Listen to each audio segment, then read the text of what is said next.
Yeah. Okay. All right. Good evening and welcome.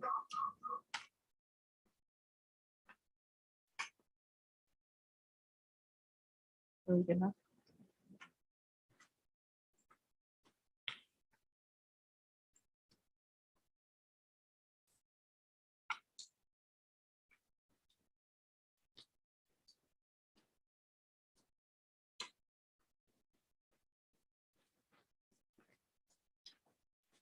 Good evening and welcome to the Scarborough School Board of Education's workshop. The date is Thursday, February 17th. May I have the attendance, please?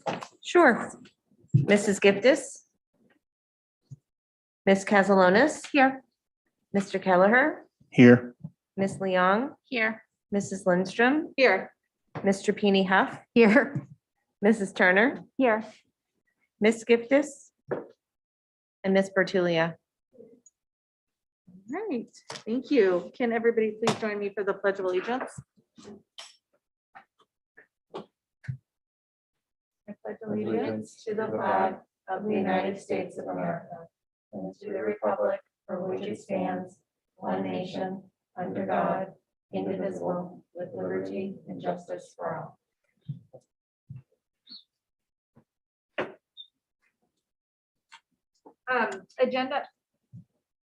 Agenda item 4.0 is our workshop, and 4.1 is the reformation of the DEI Committee. So I wanted to take a few minutes first and just kind of make sure that we remind each other and the public what our DEI committee makeup is. So if you wouldn't mind going to the next slide. Able. All right. So the way that our committee was formed with last year's school board is that we have 2 school board members that sit on the committee, 2 administrative members, 5 teachers and teachers or staff members, 7 community members, and 6 student members. At the same time, we contracted with an outside agency, the Mid-Atlantic Equity Consortium, MAEC, and they were the organization that provided our facilitation services. They helped us train our committee members. They have additional things that they could do, but that was their purpose with us. They really assisted with our meetings and planning the meetings, facilitating the meetings, and then training our committee members. All right, so then, because where we sit right now is we've had some staff turnover. If you wouldn't mind going to the next slide. We've had some staff turnover, and 3 of our students who have graduated from school. So we have, as it stands, we have 6 current vacancies, and that is before we've spoken with everybody on the committee to be sure that they still are wanting to participate, wanting to be a part of the committee. So we would have to at least fill those 6 vacancies. At the same time, our contract with MAEC expired. So we have a conversation there to be had as well. How do we want to proceed with that? So, and then for the application process for the committee members, what would happen is the communications committee last year actually created an application for the DEI committee. So they would need to be looked at potentially by Alicia and John to be sure if it's still, relevant, if there was any additions that need to be made. We could solicit applications for those vacancies that we do have. And then we as a board, at our next meeting would select or committee members, and that would happen through a random draw of names. All right. So the first big discussion I would like to have, well, let me do this. Let me go through everything and then we'll go through our big discussion. This is the committee charge as it stood and was board approved last year. So one of the things I would want to talk about tonight is, do we need some updates to this? All right, and then can you move one more slide? Before we get into our piece of discussions tonight, one of the things that the DEI committee did was brought forth recommendations to the full board. The board voted and approved those recommendations. And so the leadership council has been working on those recommendations that were brought forward. So I do want to hand it over to Jeff quickly to give an update on what they've been doing.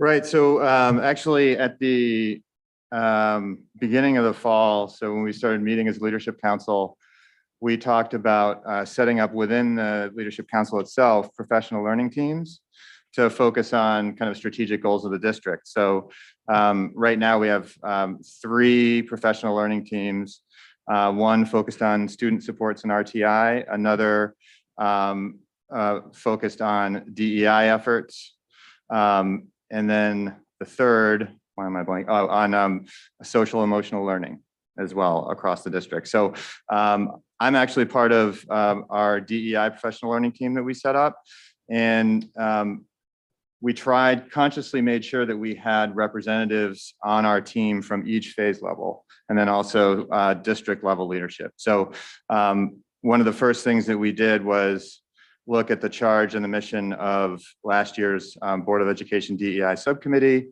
and the recommendations that were made and then approved back in July of 2021. So does the link work for the summary document? So what we did as a team is also put together a summary document that kind of encapsulates the work that we've been doing since the fall. So some of those things included identifying what our professional learning team vision would be.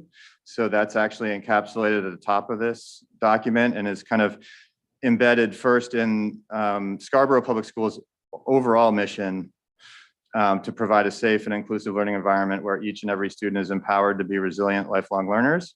And then also making sure the vision of our PLT is really aligned with the DEI committee recommendations that were approved in July. So the Leadership Council, after a couple of meetings, we created this professional learning team vision. Scarborough schools are committed to creating a welcoming and safe environment for all Scarborough students and staff.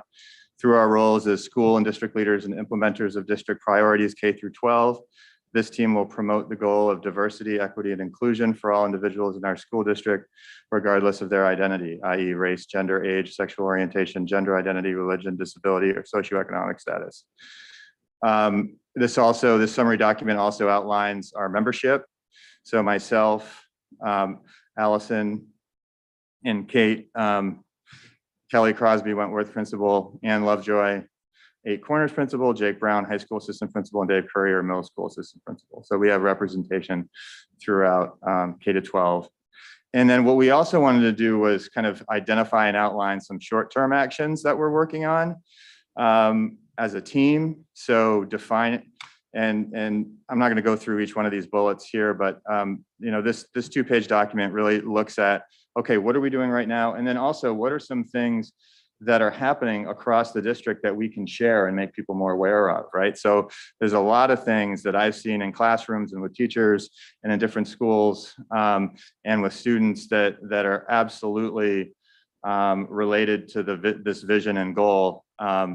And as teachers, a lot of times, or administrators, you keep your head down and you do your jobs. You're not really a marketer, right? You're not promoting yourself and things that are going on. So one of the charges I think of our group is, we're in buildings, a lot of us at every phase. How can we share out too a lot of the work that's going on right now? And then how do we celebrate those things? And then how do we align and talk about where we're going and make that part of it so it's tangible for people. And then also, at least the short term, also being able to set up equity teams at each building, talking about some of the data that was collected last year and the implications of that. So some of those are the next steps that we've outlined. And then what are some of our longer term goals, which is also including that number 1 recommendation, which was creating a DEI district-wide position, administrative position, looking at our hiring practices and how we can diversify and those kind of things. So that's the 2-page document that's linked into the slides this evening, and just some of the things that we've been working on as a leadership council. Thank you, Jeff. Before we move forward in our discussions, does anybody have any questions for Jeff? That's a hard work for sure. Can I ask a question? Of course. What's the status of the DEI coordinator? Well, I mean, that's something that, from my recollection in July, would be a position that would go through the budget process and be brought forward as part of that, which, so the status on that is that hasn't been brought forward. We haven't worked on or identified specifically a job description or anything like that. So that's why we listed it as more of a long-term goal than a short-term action, at least within our group. Is it in for proposed funding for this budget cycle? What's that? Is it in for As a new request? It's not in as a new request. no, okay. Currently.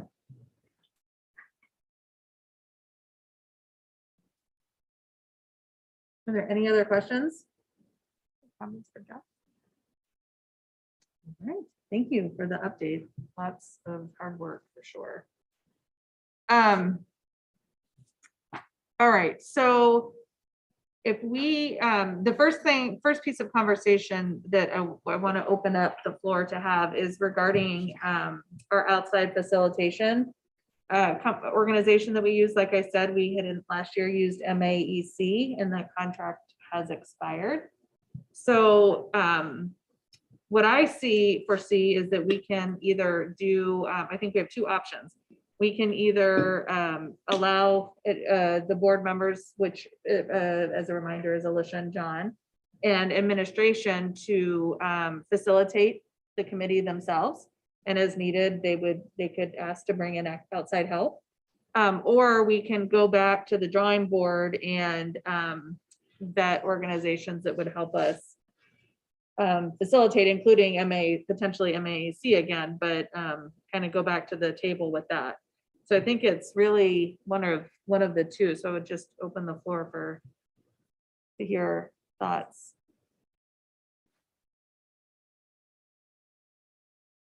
Yeah, please.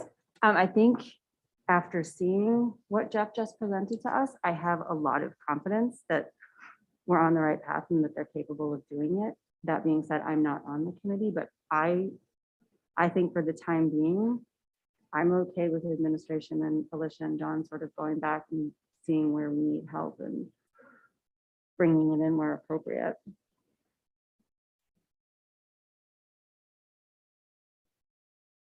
I don't feel like I have the skill set that would match doing that as the committee chair.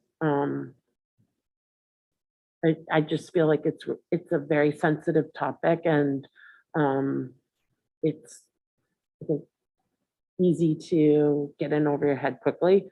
And it's also really data focused and I think that we could benefit from having a consultant. I wonder if we could use somebody at least for a limited purpose to help guide at least some of the meetings. Can I ask a question? If we're gonna discuss the charge of the committee, Mhm. does it make more sense to do that and then discuss what kind of help we need? Yeah, and I, it's funny, I had it the opposite way because the charge talks about MAAC, so if we were to adjust, that would be a huge change, but we can certainly take a look at the charge first, absolutely.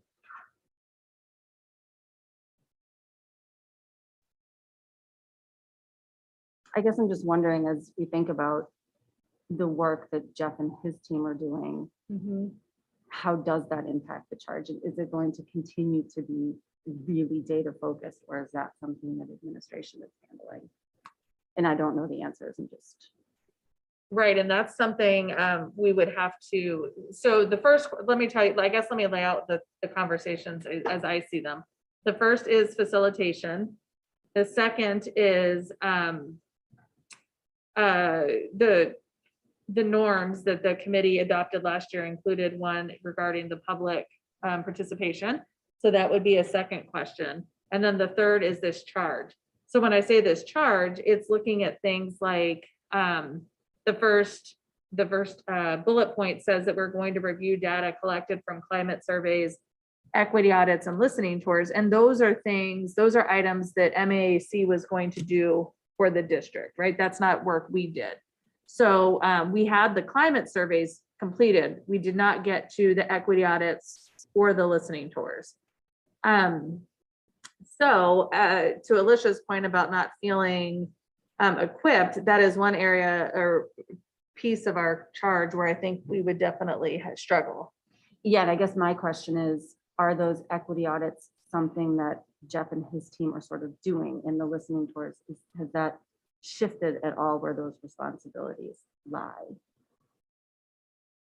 mean, we haven't done anything formal along those lines. Okay. You know, a lot of our work has been identifying kind of short-term goals, long-term good goals, establishing a vision that would work aligned with this committee.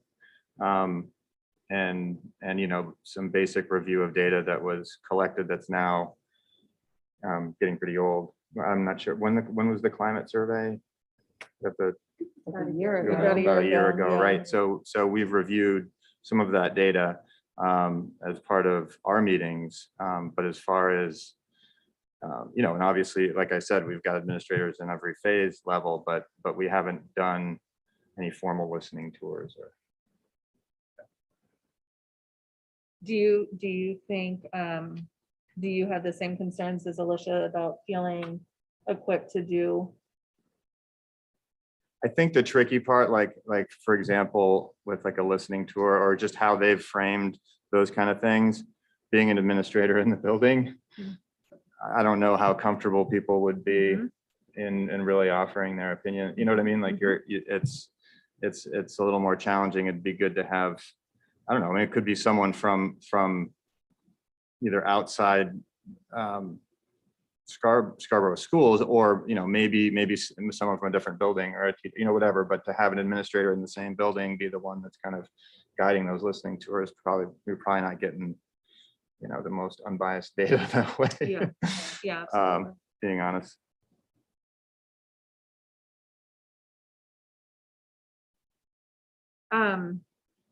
I almost wondered with this, because the one thing I will say that we did as we were working through this last year as a committee, the listening tours had a budgetary impact, right? So that piece wasn't something, again, when we talk about the budget, wasn't something that had been approved or built into the budget. So that, when I look at that first sentence, I almost wonder if we say review data and kind of stop that sentence right there. Because then it's open to the interpretation of the committee as to what data they want to review. And that way it kind of gets us maybe to the same place, but with a broader lens. I mean, my recollection of the meetings last year was that was something that the committee expected that we would be working on, maybe not this year with the equity audits and the listening tours. So I would hate to limit that as we've already worked to flesh it out.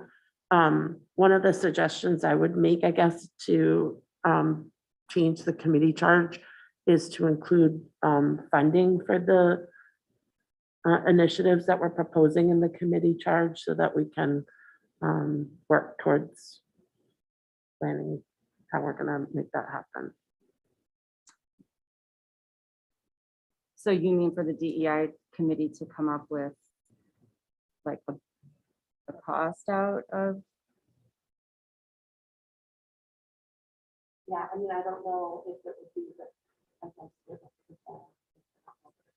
committee's responsibility, but yeah, I mean, maybe the committee could set as a goal that they're gonna request a quote or something to get that and present it to the school board. But at some point, I guess we're learning that there are costs associated and we have to have an action item with planning. So maybe it's something along the lines of like partnering with the finance committee or partnering with Kate to budget accordingly.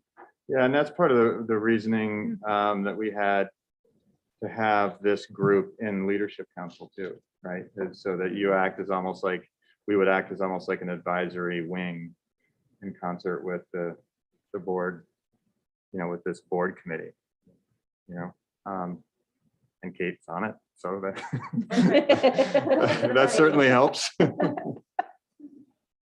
So maybe that's a new bullet added to this.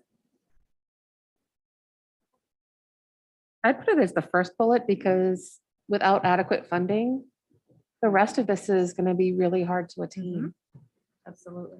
I do have a question too about NAEC. I understand that the contract has ended, or we believe it has ended. Is it a one-time only deal? Can we enter into a new contract for this year and have their services and not try to add additional costs with an outside consultant if they're available? So we did reach out to them and we have yet to hear back. And that was probably about a week ago.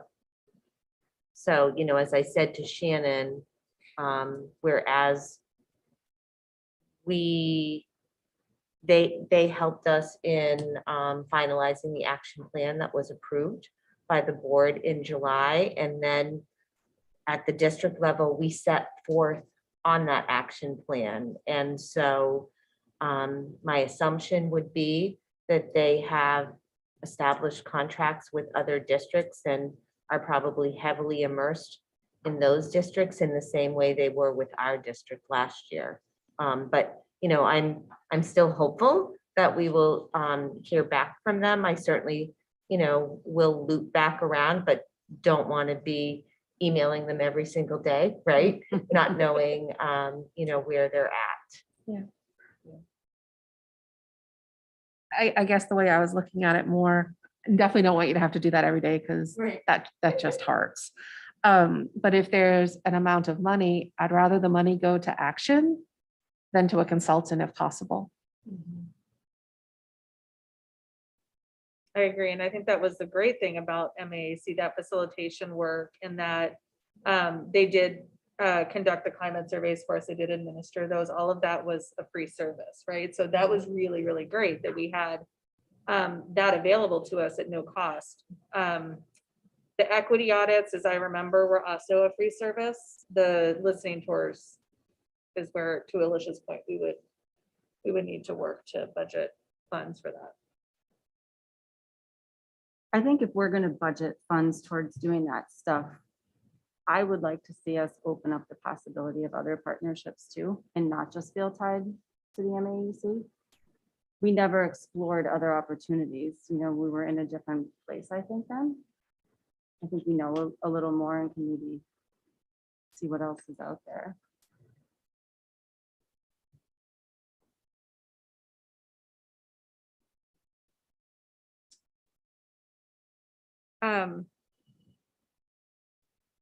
Yeah, I don't think that's asking too much, right? To consider our options anyway, at least, right? Like MAAC is one, but are there others too?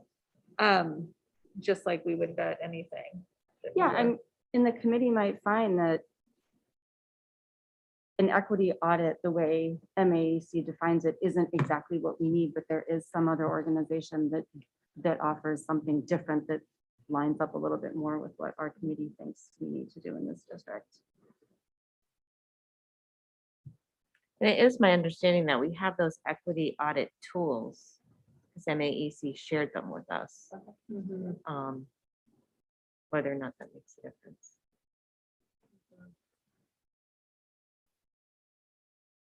Not to put Alicia on the spot, but I'd actually put that back to the chair. If, or is there somebody on the team, would you be comfortable in saying, asking the leadership council to manage that piece of the audit and then report back to you guys? I mean, I don't want to say, hey, we've got these great free tools, good luck. I want to make sure you have what you need to be successful. I mean, I just feel like that's such a specific thing that's nothing that I would want to undertake. I share Jeff's concern, or I think his point is valid, that you would want somebody sort of from the outside to conduct that, because when you're looking at change, right, it makes the most sense, I think, to have outside eyes. And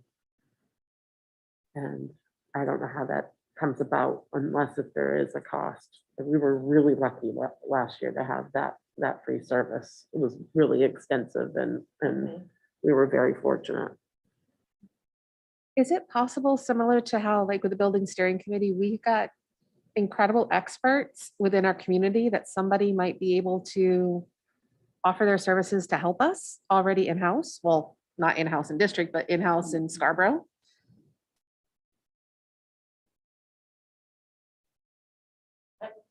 I think it's a little bit different than the building steering committee in that everybody comes with their own sort of history and expectation. And so I don't know if you would have that same neutrality that you would have because it's such a personal, for many people on that committee, it's such a personal journey. Mhm. And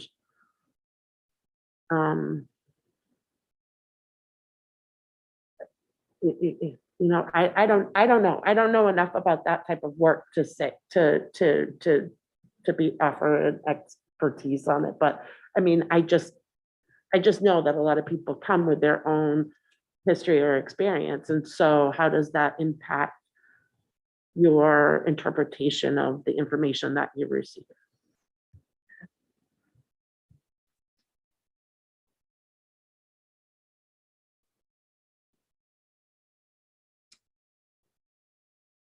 All right, well, so the way I'm hearing it is we make a first bullet.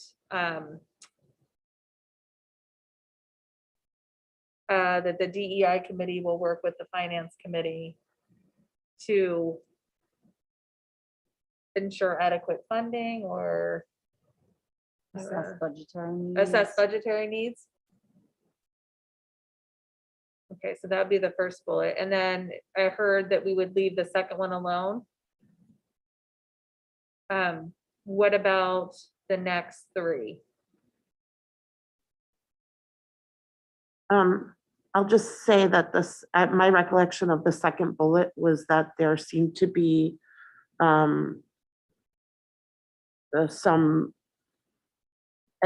there appeared to be a need to sort of clarify additionally what the role of the committee was. It's just such a committee that's so different than any others that I've been on. And a lot of that comes from real personal circumstance. And so, and that's all can be very helpful and informative, but it can interfere also with a lot of the work that needs to be done, which really needs to be data focused. And we needed to really be clear about separating out the role of administration to run our schools, to receive complaints, to hear stories of bullying and harassment that may occur in our schools separately from that committee. And so, because because the school board members can't be involved in particular, neither can the committee, but the school board members can't be involved in that information if it's possibly would ever come to the school board. So I think that was added just to reaffirm the fact that that's the role is just to be updated, not to actually resolve those incidents as they occur in the school systems. Because that's confidential information that's appropriately handled in the district. Right, and I have the same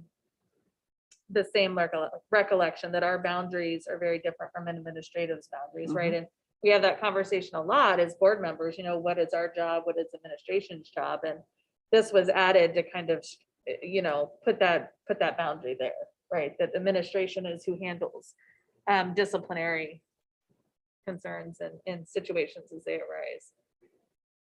Do you think that still needs to be in the charge, or does that go in the norms? Like, do you think that enough work has been done to maybe slide that over?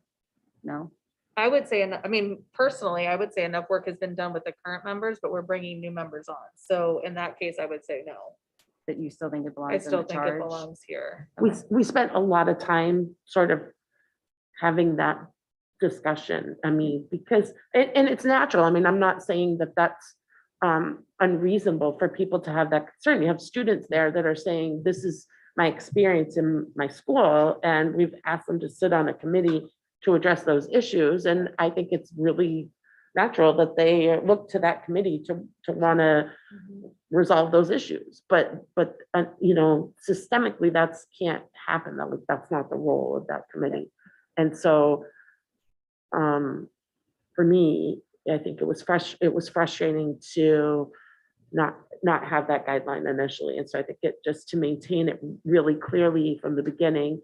And then people can understand also the expectation. And so when they sign up to be on this committee, they can decide, is this something that I want to put my time to, or do I want to, if there are incidents that I have concerns about, do I want to address them in a different way? And so I think that it makes it really clear up front what their expectation is. I have to agree. Okay. Are there any other comments about the other bullets? I do think at the top, at the paragraph level, I think we should just, because our contract is expired, I think we should remove in collaboration with the Mid-Atlantic Equity Consortium. So that the sentence would just read, the Diversity, Equity, and Inclusion Committee will promote the goal of diversity, equity, and inclusion for all individuals in our school district, regardless of their identity, i.e. race, gender, age, sexual orientation, gender identity, religion, disability, or socioeconomic status. Sounds good. All right, so I think the charge is down. So do we have any other questions right now? I do. Oh, yeah, go ahead. Can you explain a little bit that last bullet point? Seems like, I don't know, I'm not sure really what we were actually getting at with that. Like, was the period determined by the committee? Like, I So guess my that- recollection of the work of the committee was that, the charge was, the initial charge was to set forth an action plan or a recommendation of action plan steps that the board should take. And that is what you voted on in July. And then as it pertained to the development of that action plan, right, now that we have a plan in place, it was that, that steering committee, if you will, Mhm. right, would monitor that approved action plan and the progress towards that plan, right? And then kind of reassess, what are the next natural places to go to as the district works through those steps. I guess it all makes sense. I guess maybe that sentence just reads a little funky.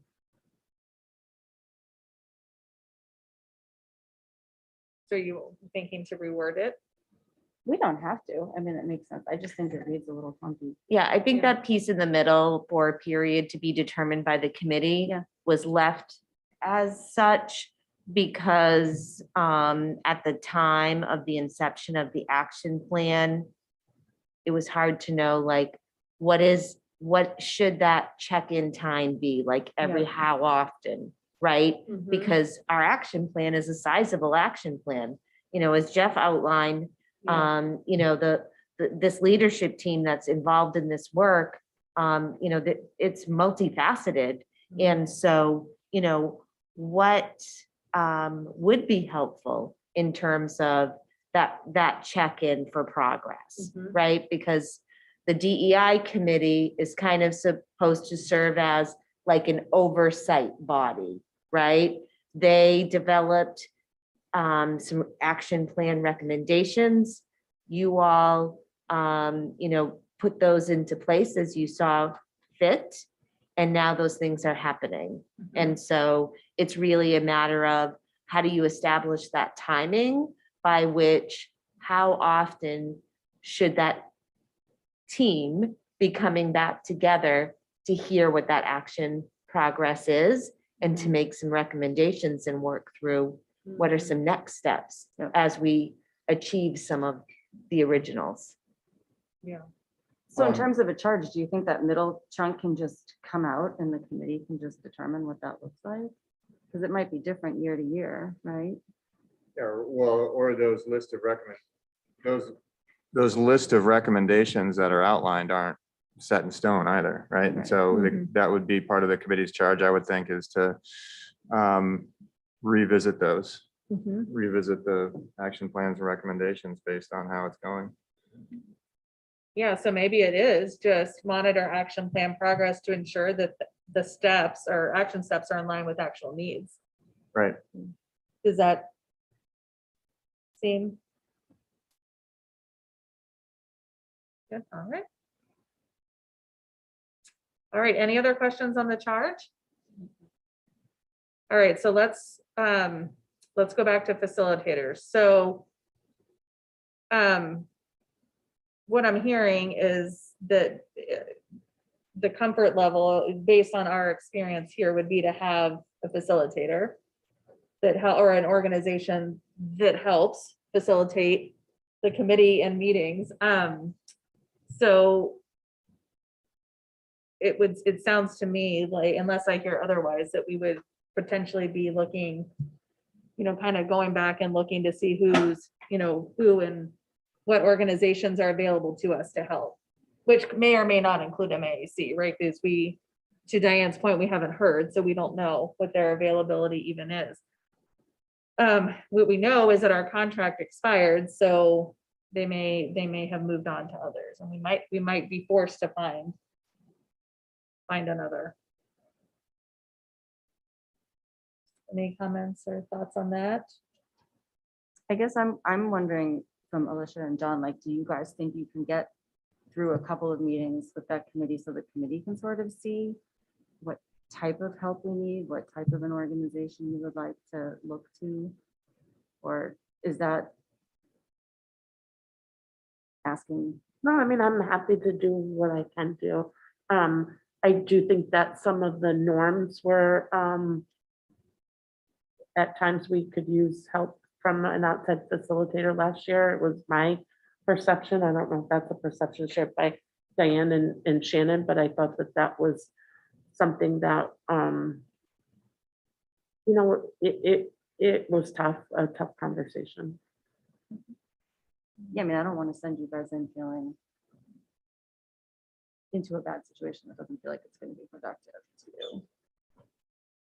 It's just really hard because, I mean, I'm not a person impacted personally by that work. And so for me to come in and set the norms, I don't want that to feel oppressive, and I can't really understand the situation that those folks are in. And so on the other hand, we need to have orderly meetings that are focused on the goals that are consistent with the charge. And some people may have an interest in things that are not necessarily consistent with that charge. And so it's difficult, and I don't want to come across as somebody who's trying to, yeah, be insensitive. I mean, and so I appreciate the help. I mean, of people who are really skilled in that, and it is, very nuanced work. And so it feels overwhelming, and I felt like at times, like, I don't want to say scared, but concerned to offer suggestions, because I didn't want to, not understand the impact of what I was suggesting. And so it was helpful to have somebody who was really trained in. And I also, like in my head, when Kristen was talking, I started thinking about our current community members that are anxious to get back to work as well, right? That have really expressed a desire to get started again. So I wonder if potentially if you could hold a couple of meetings, just maybe, I think the committee could really benefit from hearing what the district has been doing. So maybe that's a first meeting, right? And to really introduce, get everybody back in the swing of things. So, I mean, does that feel? Yeah. Like we could get started there, and then in the meantime, be looking. And I mean, I'll do whatever I need to do. It's just, I don't want it to be counterproductive, and I don't want to, put anybody in an uncomfortable position is my real concern. I want to be mindful of how we handle it. I think starting with the committee, hearing the work that has been done is a great idea.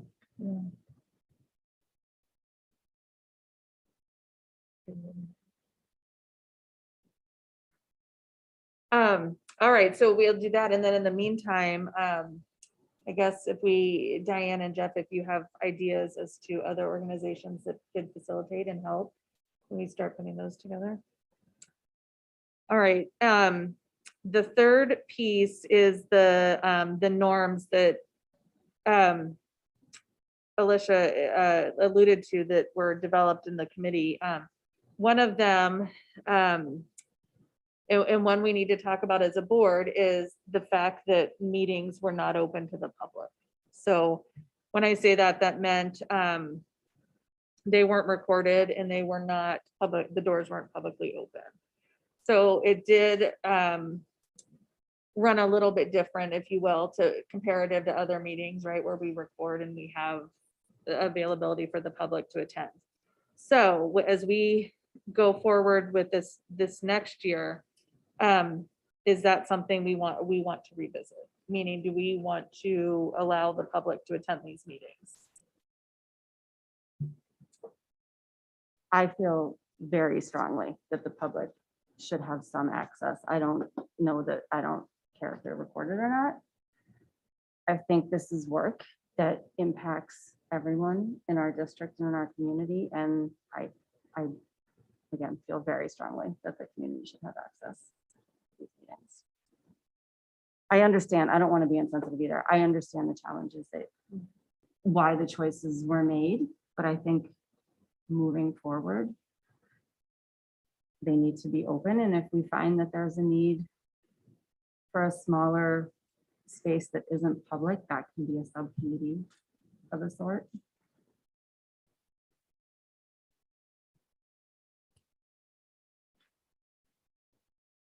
But I need to, I want to speak on behalf of the people that were members of the committee last year, and that were individuals who were impacted by this work and who shared their strong opinion and preference that these meetings be not recorded and not public, because they were exposing themselves to vulnerability and very personal stories, and it was very challenging, and they felt that that should be respected. And I hate speaking for them, but I guess I'm in a place where I have to. And I hate it because I don't know that I can do it adequate justice, I guess is the concern, and it's been a long time. It's not that I don't want to speak on their behalf, but because I don't want to misrepresent their thoughts. But my understanding and recollection is that this is very personal and traumatic, and that it's not something that we could possibly understand. And so we should respect that and honor what they need to be able to share their perspectives so that the work can be done in a meaningful way. And so I just think that I need to honor that request, and so that's my preference. I always believe in full transparency, but if it's gonna cause harm to somebody else, and we can report out the results of it and the information and the real important points of those meetings, that's my preference, because I think that we really need to respect how we handle or I guess how it impacts other people. Would it be possible for, when there's data analysis? I know that we got raw data, and the importance or the value in data is the interpretation. And not having had that opportunity to hear what the data meant put me at a disadvantage. If there was an opportunity to maybe record just that section, or have really good notes, or whoever the consultant is came in and gave the board the detail behind the analysis of the data, for me, that would cover it. I don't want to put anybody in a position where they didn't feel they could talk about what they needed to or share appropriately, but that the changes being made from the data does need to be shared broadly. And for me, that's where I would be more comfortable in getting that feedback, and I think the community would as well. If they, in that scenario, like, I understand that, and we would get that information back, but where's the two-way relationship? Where's the community getting to tell the committee how they feel? Where did they get to share input? This, I think it needs to involve more than the 24 people sitting in that room. And if we can't find a solution for that, I just don't know how we justify closing this off to the public. Yeah, I think I'm with Kristen here. I don't think we necessarily need to record it because of, what they're disclosing, and I don't think that should be accessible over and over again to kind of revisit the trauma over and over again. However, I do think we need to have it transparent, so open to the public to view it as it's happening, and then maybe not allow any sort of public comment, so that way it doesn't add to the stress that's happening within the committee already. Just so that way the public knows what we're doing and why we're doing it. Yeah, I have been reflecting a lot on this, trying to think through my thoughts for this evening. And I almost wonder if we could find a middle ground, because like Alicia, I want to honor the requests. And I know advocacy work often comes from when we have lived experiences, and those lived experiences kind of shape our thoughts and our processes and our work moving forward. And so I do want to honor that space.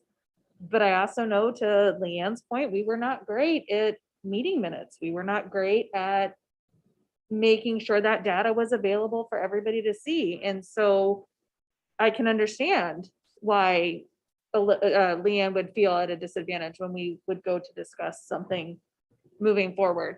So I feel this, I'm unsure, because I feel my pull is to keep them as they are, closed to the public, but with the understanding and the caveat that there is a lot more extensive notes that come out of the meetings. And perhaps when we talk data, that's when we open the meeting to the public and let the public in.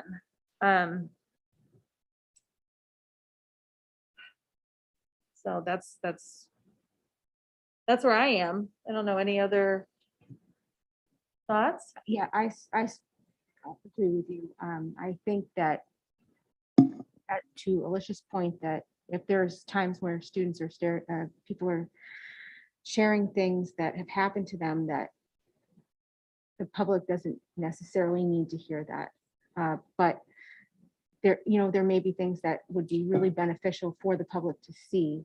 And I think that needs to be, whether there's a a subcommittee or something to share off the data, that's public. But to open kids up to some random person from the community sitting in a meeting, I just don't think it's right. And with that, I'm thinking maybe someone that would share in a closed situation may not share in an open situation. And then that's counterproductive for the whole committee. Yeah.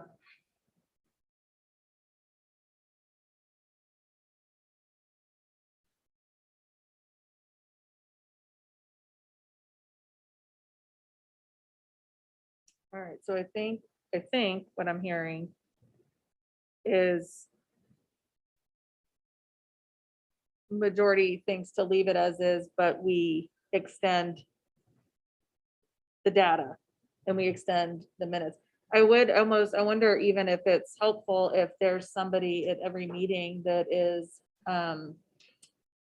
perhaps assigned minute duty that, so that robust minutes are coming out of the committee so that then the public has that ownership of it, some ownership of it. Okay. I think that is all we had for, I have one other question. Yes, It wasn't please. part of it, but the DEI committee makeup, yes. there are 6 students that are on there because we had 6 students who had applied last year. Is the number, will that number remain consistent? Is it based on who applies? How is that going to be addressed moving forward? Well, that was a huge issue last time, and I thought that we were gonna discuss that tonight, so I'm glad you brought it up. I mean, I think I heard Shannon say the expectation would be that we would pick randomly. Did you say that? Yeah. Yes. So, the awkward position that we find ourselves in is that we heard from members of the committee that the committee should be made up of people who are impacted by the work. I'm not necessarily soliciting comments from people or having them self-identify if they're part of a potentially discriminated class. That doesn't seem right to me. And then we wound up sort of taking every student that applied and it was just, it just, and then it was like, well, this is a person of a discriminated class, so why is this person not on versus somebody who may not understand? And it just really, it just didn't feel good, I'll say, as a person like sitting there trying to make a decision. So if we pick randomly, I think that we're good, that avoids that. I also think it's going to make some people upset because there are strong opinions that the committee should be comprised of the people who understand it best and that it's the people that are impacted by it. So I think we need to weigh that and then weigh, okay, if we let one student in, do we let all students in, which is what we did last time. And how to go about it and what the criteria are and are we asking people if they're part of a potentially discriminated class. Well, I have 2 thoughts. I think the first is that we never should assume that how someone identifies. So based on appearance or whatever the protocol, whatever the circumstance is. So when people apply to be on this committee, they apply because they believe in the work and they want to be a part of something that's happening in Scarborough. So there's that piece. The student piece, we could leave it at 6. My fear is that this committee is 22 as it stands. And when we start adding more positions, this is going to become so large, is it manageable? Right? So to me, 6 feels in line with what we have with the teacher representatives, the community representatives, between the school board and the administration. I feel like it feels like it's in line with that. So I would be in favor of capping it at 6.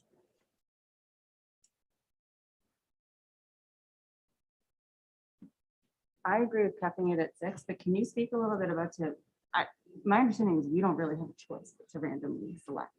Yes, yes, I'm So- sorry, I didn't mean to speak to I that. think that decision sort of removed. Yes, yes. Well, I understood that one of the other options was we could delegate that to like administration or somebody else if that is willing, I should say.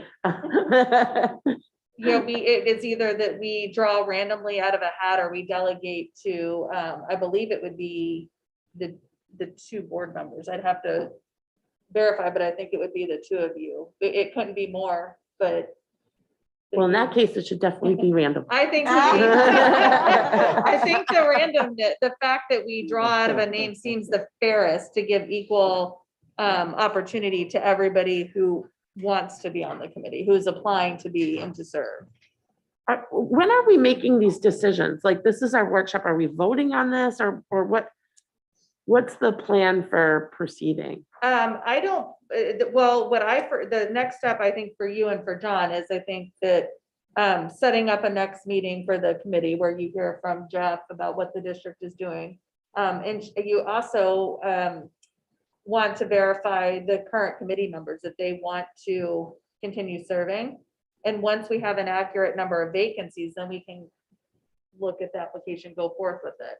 I don't think that there's anything here to vote on. I guess we could vote on an updated charge at our next meeting. But the makeup, if we're not changing the makeup, that was already decided on by a previous board. And then the facilitator from the outside, we would have to do the vetting work first and then to vote on that piece. I guess I don't have a set, like this day we'll do this date we'll do this for you yet, because we haven't started that vetting work yet. But you're I'm not going just- to hold the first meeting until you seat new members. correct? Right, like you would, Right. yes. So really we need to get on to the application and getting that out and soliciting applications from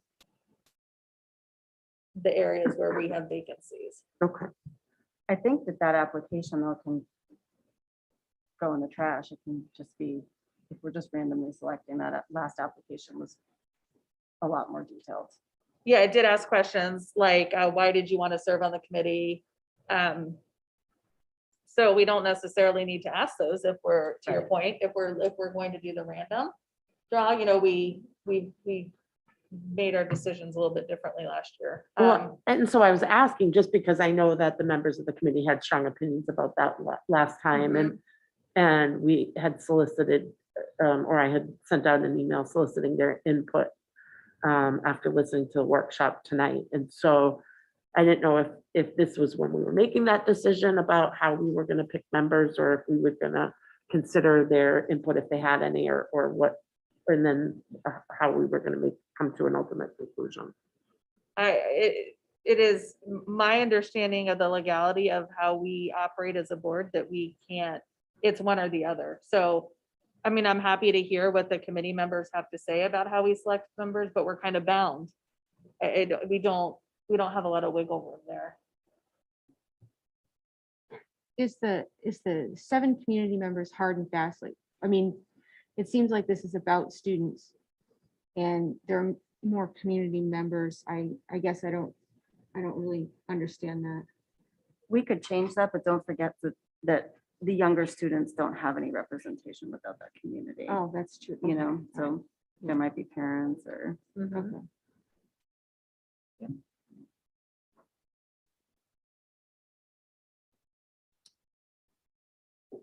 All right, so we are coming up on 7. So I guess we'll leave this as next steps. If you could reach out to the committee, ask who's interested, make sure everybody on the current committee is still interested in participating. And then if you and John want to review the application and we can go forward with putting that out to the community. Once you guys have And we can, of course, we'll share it with everybody before it goes live. Sound good? We have 1 solid minute before meeting, so if anybody needs to use the restroom.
All right. Good evening and welcome to the regular business meeting of the Scarborough School Board of Education. The date is Thursday, February 17th, 2022. May I have the attendance, please? Yes, Mrs. Giftis, Here, Ms. Castellanos, Here. Mr. Kelleher, Here, Ms. Leong, Here. Mrs. Lindstrom, Here. Ms. Trapani Huff. Here. Mrs. Turner, Here. Ms. Giftis. Here. And Ms. Bertulia. Thank you. Can I please have everybody join me for the Pledge of Allegiance?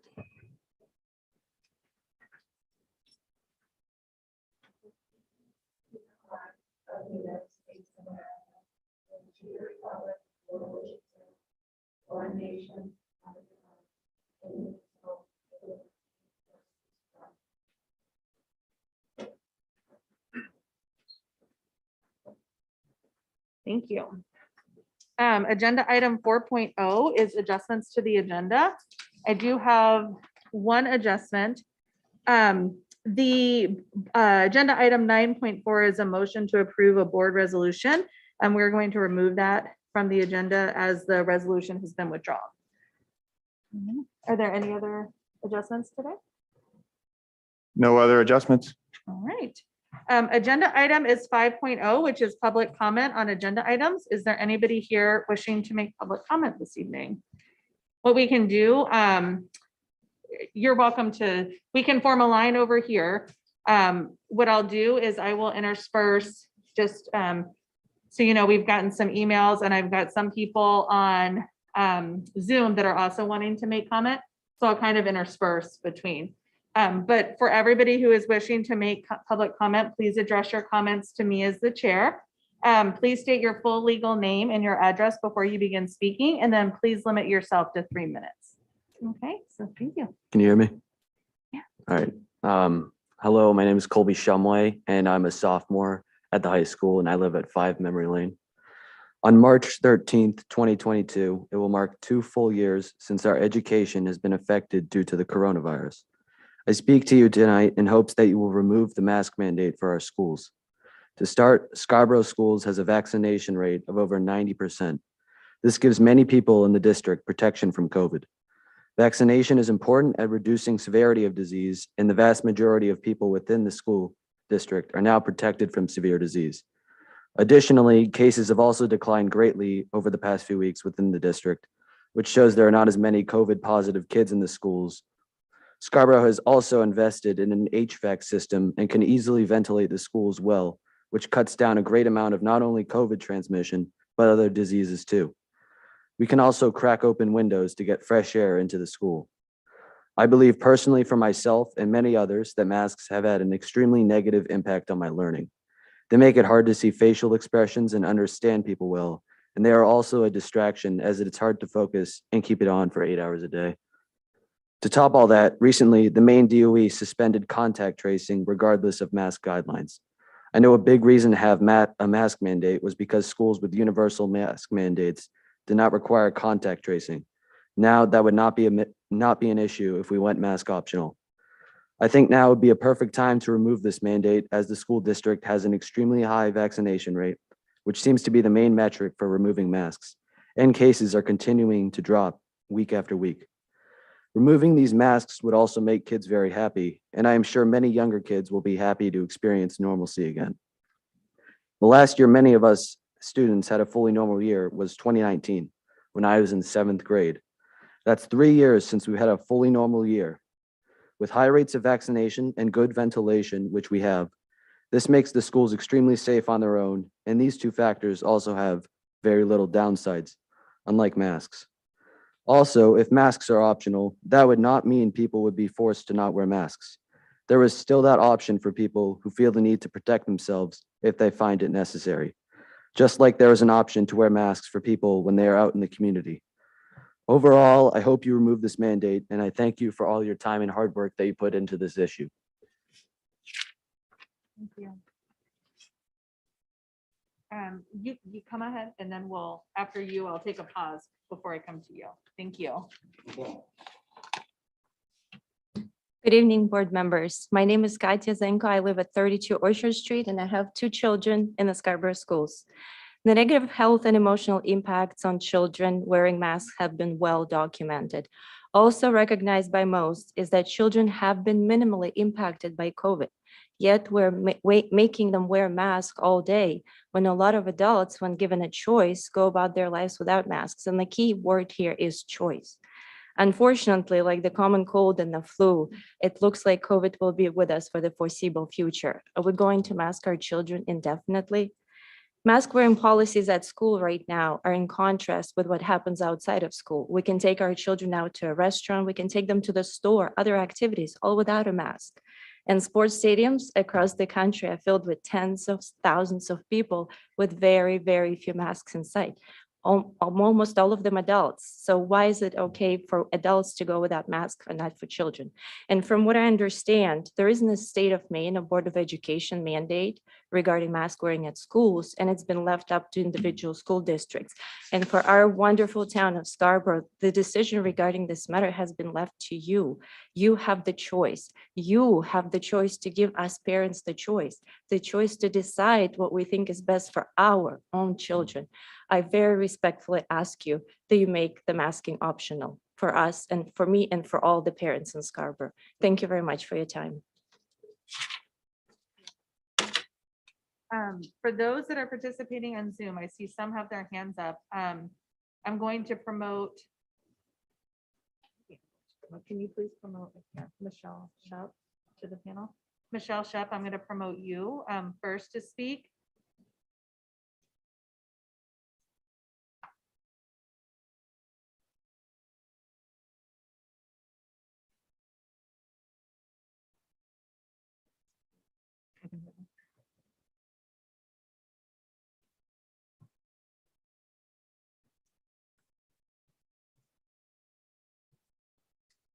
All right, Michelle, when you're ready. Okay, can everyone hear me? Yes. Okay, great. I was not intending to speak today, so you'll have to excuse me if I'm a little scattered. My name is Michelle Schupp. I live on Holmes Road in Scarborough. I am a parent of 3 children. I have a student at every level.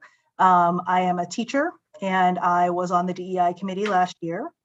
I am one of the very few teachers in the district who is not white. I should say I'm a little hot right now. These conversations are very emotional. They're not academic for me because I see the pain my students are in every day. I see the pain my own children experience as non-white students every day, and non-cis het students. I also identify as queer, if that makes any difference. And of course, I myself have never been part of the historically dominant communities. A couple of things that I want to point out.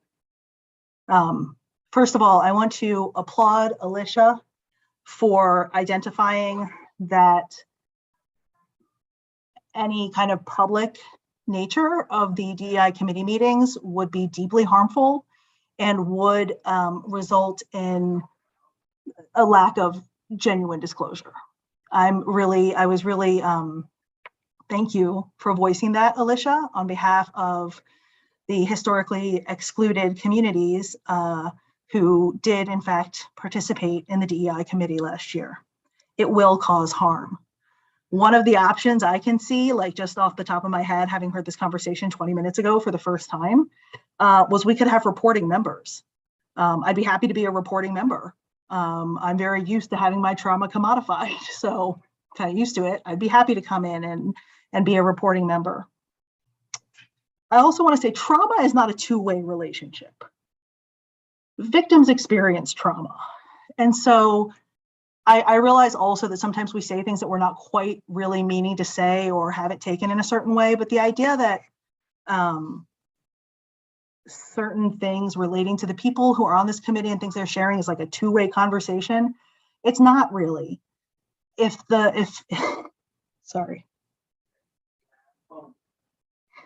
the aim of the DEI committee, the board members and our central office administration and our building principals is to hear and support historically excluded communities, then the listening is really the important part. Yes, print the data, have us report out on things, but please don't, the meetings cannot be public. Finally, before I go, equality and equity are not the same. And the idea that we have to have equal representation on this committee by picking randomly, I don't even know how to address that. I don't think I could have done it if I had given the whole 3 minutes to that. And if the other option is that the 2 officers of the board do the picking, the 2 officers of the board should do the picking. That's what leadership is. Picking randomly will not create equity.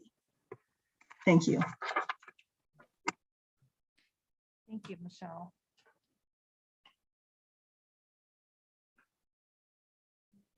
Okay. I will go, sorry, Isabel, I'm going to promote you to a panelist. While she's being promoted, I will read one more and then it'll be your turn. Thank you for your patience. All right, Isabel, it's whenever you're ready.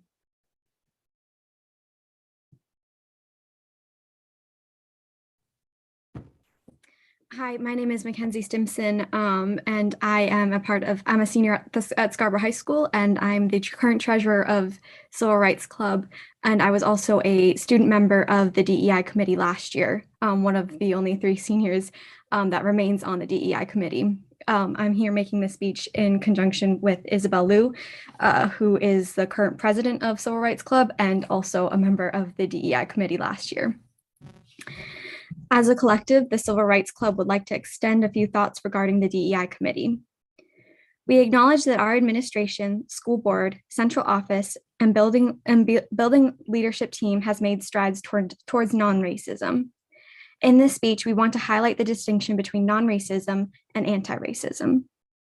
Please note that while we are using these terms, non-racism and anti-racism, we are advocating for all historically excluded populations.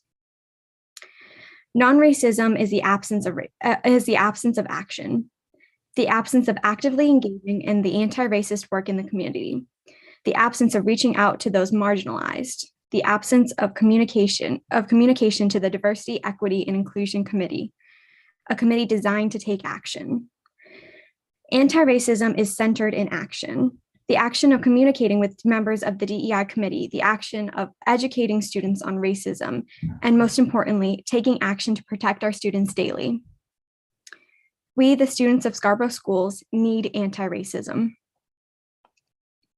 Throughout the year, the Civil Rights Club has taken anti-racist and anti-bigotry measures, such as creating and sharing inclusive book readings for young students, as well as advocating for students with linguistic barriers. However, despite our best efforts, there is a point where, as students, we are unable to make the necessary reformative and systemic changes. This is where we look to administrators and community leaders and urge you to take action. Although the DEI committee did not reconvene as expected in September, the need for action persists.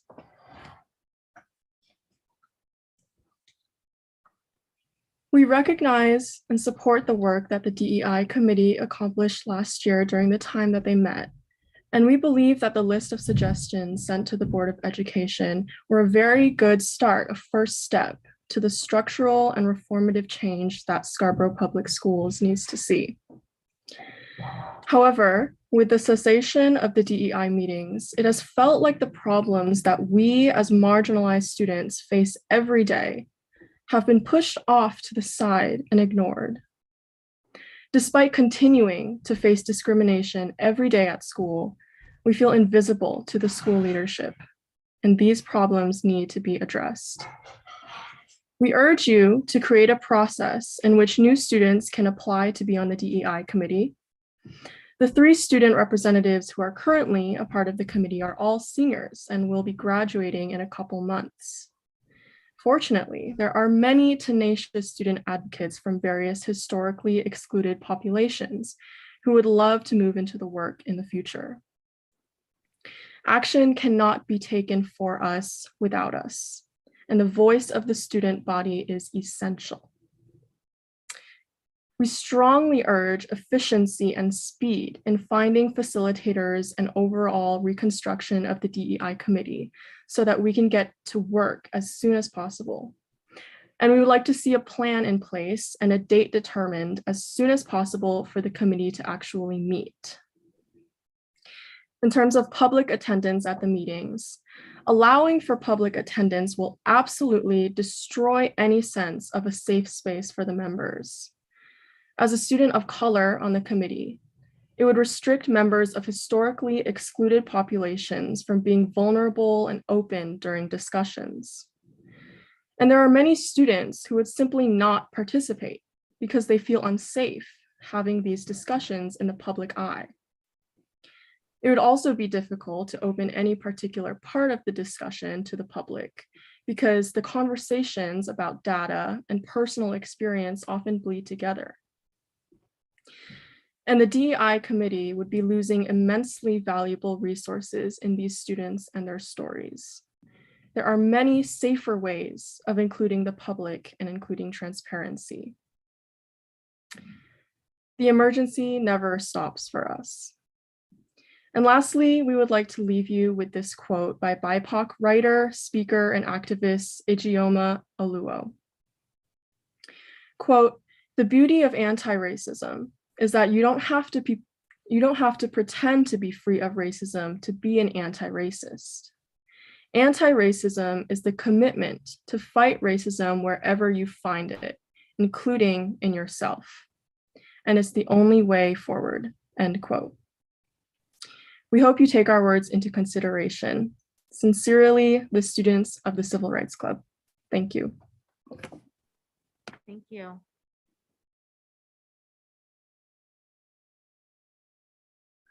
Okay. I'm going to read one and then come back to the room. This is from Lee Cullivan. If we agree that masks mitigate against the spread of COVID and that wearing them universally in schools will limit the spread of COVID, then removing that mitigation would cause more spread of COVID. Thus, if our goal is to limit spread, when would we ever feel that mitigation could be removed? The point being, with that rationale is never, and that's the problem. We need to find reasons to remove the mitigation. There will always be that one reason to keep it in place, limiting spread, but that is pre-Omicron, pre-booster availability mindset. Thank you, Lee. Okay. Hey guys, Carl Shappanoff, live on Pine Point Road in Scarborough. I have two kids, 7th grader and a kindergartner, and I'm going to echo the first, two that spoke and requesting that we get rid of this mask mandate. I mean, between the vaccine and everything that we've learned over the last 2 years, I mean, there's very little, if any, scientific evidence now that states that the masks are preventing any sort of spread. For those that feel they want to wear it, let it be optional. I think it's posed nothing but a distraction for both of my children, all of my family, and anyone else you speak to in the Scarborough school system, where, if I ask my son what he did today in school, he might tell me, I don't know, but he can certainly remember that if, his mask is below his nose, he's going to get a detention. My younger son is in kindergarten, who's never worn a mask before, and a better part of drop off pickup is making sure that mask is put on them. It's put over their nose. In the same boat, as soon as our kids leave school, you have Hannaford right across the street with, 1,000 people in it unmasked. I mean, we have done everything we could to slow the spread of it. The majority of people are vaccinated, we're doing anything we can, but to continue to force our kids to wear a mask 8 hours a day, I mean, is not only wrong in my opinion, but in many others. It should be optional, and that's how I feel. So thanks, guys. Thanks for your time.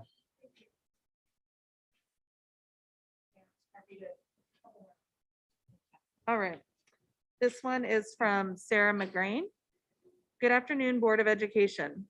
As of today, 2/16/22, Dr. Shaw and the CDC has uncoupled the masking requirement from contact tracing. This frees schools up to make masks optional without needing to return to the labor-intensive contact tracing. The CDC continues to report a decrease of cases in Maine and states that school transmission risk is low. Scarborough community has a very high vaccination rate, which the CDC reports directly correlates to low transmission in schools. We have now reached our second year in the pandemic, and our children are still being masked for 6+ hours a day with very limited breaks as promised by our school department. Over the course of the pandemic, we have gone from just 2 weeks to flatten the curve to just one half of the year homeschooling to slow the spread, to vaccinations, mask mandates, pool testing, and contact tracing. Now that everyone who is eligible can be or already is vaccinated, why are we still forcing masks on our children? The only breaks that are given is the one outside recess a day and when they eat snack or lunch.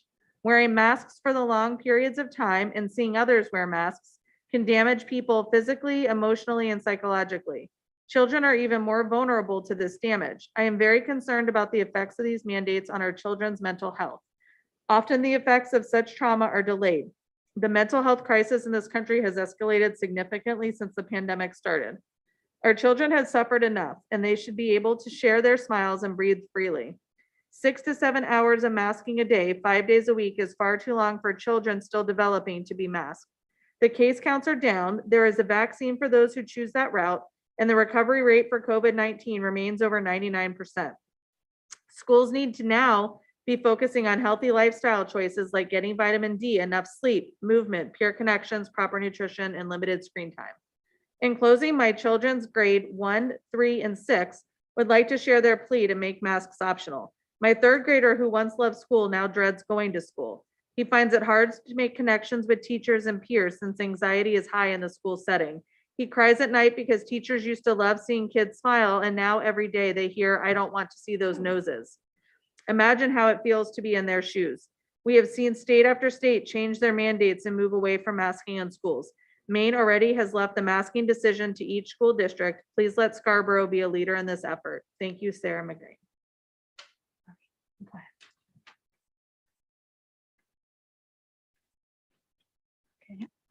I'm Jennifer Jubilis. I live on Haystack Circle in Scarborough, and I'm a Wentworth parent of a 5th grader, and I'm also a pediatric infectious disease physician, so I'm going to stick to the facts. And I want to address school mask policies. The American Academy of Pediatrics is our national organization. It represents 67,000 US pediatricians, including general pediatricians, pediatric emergency doctors, pediatric infectious disease doctors, pediatric psychiatrists, and developmental pediatricians, and they still unequivocally recommend universal school masking. I understand the desire for normal, and we're almost there, but several things are still needed. First and foremost, we still need lower infection rates. The Omicron wave is receding, but cases and hospitalizations remain high. Nationally, over 600,000 children were infected in recent weeks, and Maine has a similar trend, including children hospitalized from COVID, due to COVID. I just returned from the hospital. Some days, up to half of the kids I'm caring for in the hospital are hospitalized due to COVID. We remain in an area the CDC classifies as high transmission risk. Second, we need increased vaccination rates. The vaccines are amazing. They are 80% effective roughly against hospitalization and 90% effective against post-COVID heart inflammation in kids. But nearly half, 40% of our primary school age students in Cumberland County remain unvaccinated. Some of these kids are at risk themselves. Obesity is the most common risk factor. Only about 50% of adult Mainers are boosted. Students live with grandparents. They live with family members undergoing chemotherapy. With their continued high prevalence of disease and our vaccine rates, unmasking prematurely risks more outbreaks, more hospitalizations, more deaths, and quite frankly, I have seen enough. Third, we need more available treatments for COVID. Medications are available, but they're extremely limited in supply for adults, and they are not really available at all for at-risk children. My colleagues and I spent hours each week assessing every request for treatment, deciding whether patients qualify, and then telling people, I'm sorry, there's just not enough to go around. Watch your symptoms, come back and see us if you get worse. Fourth, we need adequate, affordable supplies of high-quality masks for children. One-way masking, the statement of, if you're at risk, you can wear a mask to protect yourself, is simply not feasible. N95s are the highest quality mask, and they are not made for kids. KN95s are not studied, are not fitted, and are prohibitively expensive. For a family with multiple children, 1 week's supply can easily cost more than groceries. We need to ensure that children will not be teased, will not be ostracized, and will not be singled out due to their medical risk. This is a huge equity issue. Fifth, we need high quality evidence that masks are harmful. Right now, the preponderance of medical evidence, including peer-reviewed studies from 8 states and abroad, demonstrate effectiveness of masks in preventing disease, hospitalizations, and death. No published peer-reviewed studies show long-term harms, despite masks being worn in many other countries during flu seasons for years. Pediatric mental health is indeed a crisis, but with over 200,000 children having lost caregivers to COVID-19, I think removing masks is not the panacea we think it is. Finally, we need hard metrics for when precautions can be removed and when they need to be reinstated. Yes, hospitalization and disease rates are down, but they are still higher than prior waves, and the next variant is always around the corner. Let the experts give us these tools, and then let the experts tell us when we have reached these parameters. And please be prepared to reinstate masks when needed. We are so close to a safe threshold for unmasking, but we're not there yet. Schools are essential, and they are quite frankly a right, and they need to be safe for all of our students. Pediatric experts, including the American Academy of Pediatrics and the Pediatric Infectious Disease Society, agree that universal masking is the safest and the surest way to keep all of our students in school, in safe and learning. Thank you. Thank you. I'm going to read a couple, and I have one on Zoom to promote. Okay. This one is from Chris. I watched the 2/3/22 stream, and I had several troubling quotes. Heard several troubling quotes. The superintendent has fears about going it alone and not adhering to Maine CDC guidance. Other districts have already done it. Has the board considered reaching out to them for lessons learned and best practices? Obviously not, based on the 2/3/22 discussions that showed just how unprepared the board is for dealing with all things COVID. I was embarrassed for the board when the board chair said, I'm not even sure how our community feels about this. That's at the 1:38 mark if you doubt me. Are you kidding me? I had to rewind the stream to make sure I heard that correctly. The statement is an admission that this board is disconnected from reality and acts solely on personal preference rather than desires of the public. What have you been doing for the first 6 months of the school year and the past 24 months? Your one job is to represent the community, and you have no idea how your constituents feel about the board's most important topic. That is pathetic. Here's a hint as to how the community feels. We elected the lady who got up in August and spoke out against universal masking. Thankfully, we have Jenna as the voice of reason representing us on the board. You can send out a survey about remote school days, which is an awful idea for young kids, but you can't do a survey about universal masking. That is sad. I've been telling you for months how the community feels. Friends and acquaintances thank me for speaking on their behalf against masking our children. People forward me copies of emails that they sent to the board. I'm telling you how the community feels. We want an end to the universal masking immediately. The narrative went from masks protect teachers to mask protect other students to mask protect those who live with vulnerable people to now mask keep kids in school and out of quarantine if they are a close contact. The board finally said the quiet part out loud and admitted on 2/3/22 the universal masking isn't for health reasons or for that protection of anyone. I'm not sure you even realize that you destroyed your own argument about masks with that statement. Quit focusing on the SOP and exemptions and let us parents manage risk for our children. Are you afraid to go it alone because it involves hard work rather than just following a state template? It sure seems that way. Why do we even have a school board? I'm serious. If the board will just hide behind statements like the CDC guidance says, or our hands are tied, then by your own admission, that pretty much renders the board useless for COVID. Guidance is just that, a recommendation and not a requirement. It's past time for the board to show some leadership. Thank you for your time. Oh, point of order. Yes. I appreciate the email being read into record. However, it is against our policy BEDH in two various points. The first being we are not supposed to be speaking at any point about specific individuals, as well as we're supposed to be observing rules of common etiquette. And there was nothing kind about that message. Yes, we are elected. We should take heat. But to call out individuals when an individual cannot act on behalf of the board, only the board can act as a body. I'm asking respectfully that that be stricken from a record. Thank you. I am going to look for you for guidance on the next step. Do we need to vote on that right now? Okay. All right, so the motion on the table is to strike from record the comments that were just made. So do I first have a motion to strike the comments from record? So moved. Second. Okay, do we have any discussion? All right. Quick comment. Yeah. I will be asking as policy chair that we bring back policy BEDH as well as BED and strengthen the wording in here to ensure that moving forward, we have mechanisms in place that we're following our own policies, that we're ensuring that we are keeping decorum in the meetings. I'd reiterate too, just, you're right, we act as a board, and I think public comment is important, but I think we can do better in terms of how we relay our communication to each other. Yeah, I agree. I think that we can all do better in how we handle our communication. And yes, we act as a board. We are not individual people with our own agendas. We come together, we make decisions as a board, and we move forward as a board. I'd just like to say, we have this expectation that people will identify themselves by their full name. This individual, we all know his full name. He refuses to provide it. I think that there is that people have a little bit more inclination to act inappropriately when they're not using their full name. I think that it makes it a little bit easier. So by not enforcing that rule, I think that it then emboldens the comments.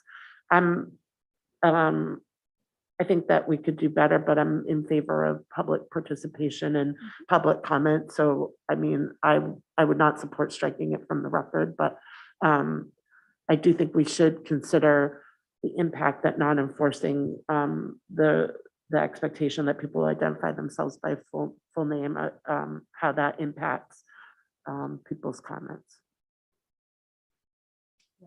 And maybe to Leanne's point, when we bring that up at policy, that's something we can adjust to.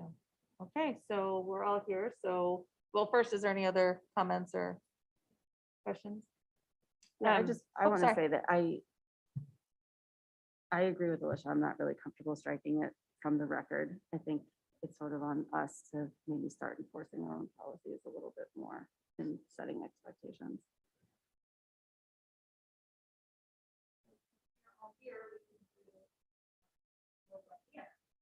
So the motion is to strike this comment from record. So all in favor? of striking it from the record? Okay, and all opposed? So it looks like. So it'll stay in record. I do want to. I'm sorry. I do want to bring this forward to policy. I do want this, I think that's a really good idea to, we look at the policies and we adjust and to your point, Alicia, hold people to the standards we set forth.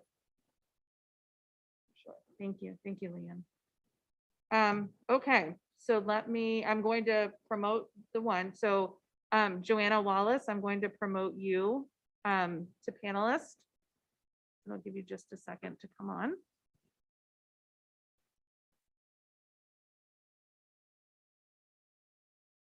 All right, Joanna, whenever you're ready.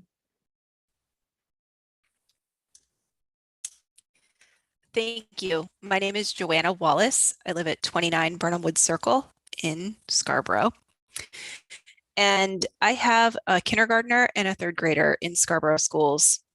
I continue to be in favor of universal masking in schools. Using as many tools as possible to keep our school communities safe is important. It's important for our kids. It's important for our teachers. It's important for our community. I recognize that we all want COVID to be over. I'm glad and relieved that the number of COVID positive cases in Scarborough schools is decreasing. That's good news for everyone in our community. However, COVID is still here and we cannot let our guard down by removing universal masking. Based on the COVID case information available on the Scarborough Public Schools website, there were 25 cases in our school last week. That number is down significantly from the numbers in January. It isn't at a place where we should be considering removing universal masking. My family has high risk members who could experience severe COVID if they were to have COVID. If my children bring home COVID from school, there's a very real risk that members of my household could become hospitalized or die.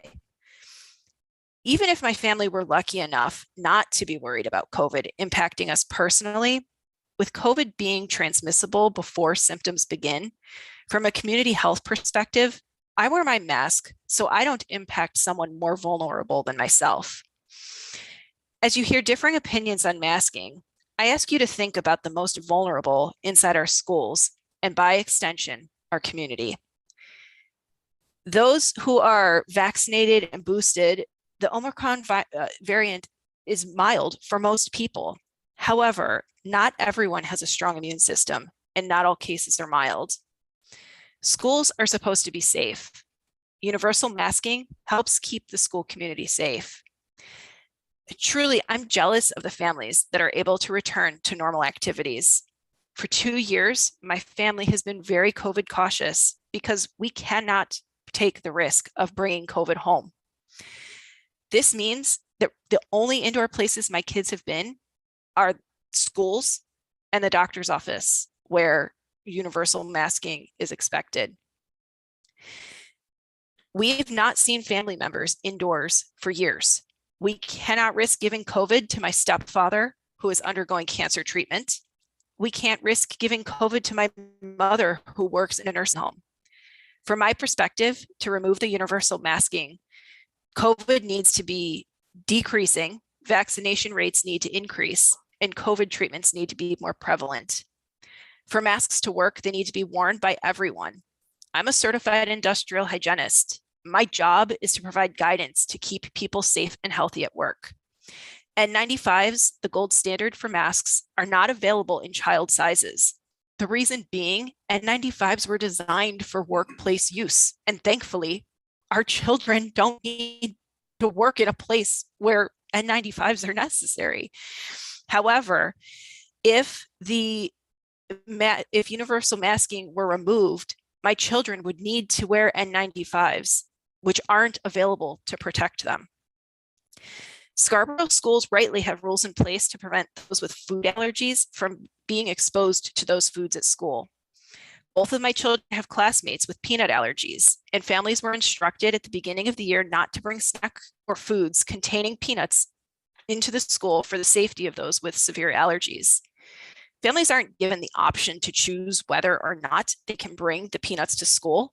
Even though EpiPens exist for treatment, it would be silly to knowingly expose a person with an allergy to that item at school.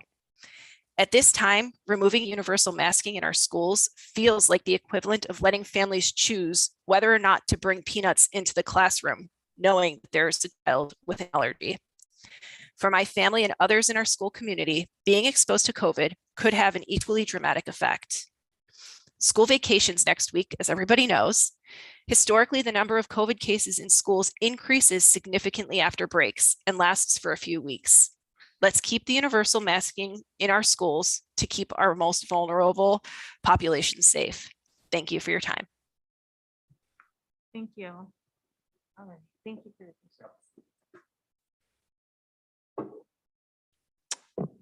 Good evening, everybody. My name is Matt Pine. I live at 2 Woodgate Road in Scarborough. I'm a fellow of the Society of Actuaries. I have an advanced degree in statistics. I'm also a business leader within my company. One of the challenges with understanding the data that we're hearing about COVID is understanding what to make of it. There's all sorts of positive information about low hospitalization rates, plummeting rates in the Scarborough School District. That's excellent news for teachers, healthcare workers. But what does that mean for you as you now have the decision to end the mask mandate? You all have that ability now. So how do you take this information and process it? I know you like to rely on experts. One of the things I do is consult with companies. I'm an expert. I work with information produced by the Society of Actuaries, mortality research. So I tend to focus on the facts.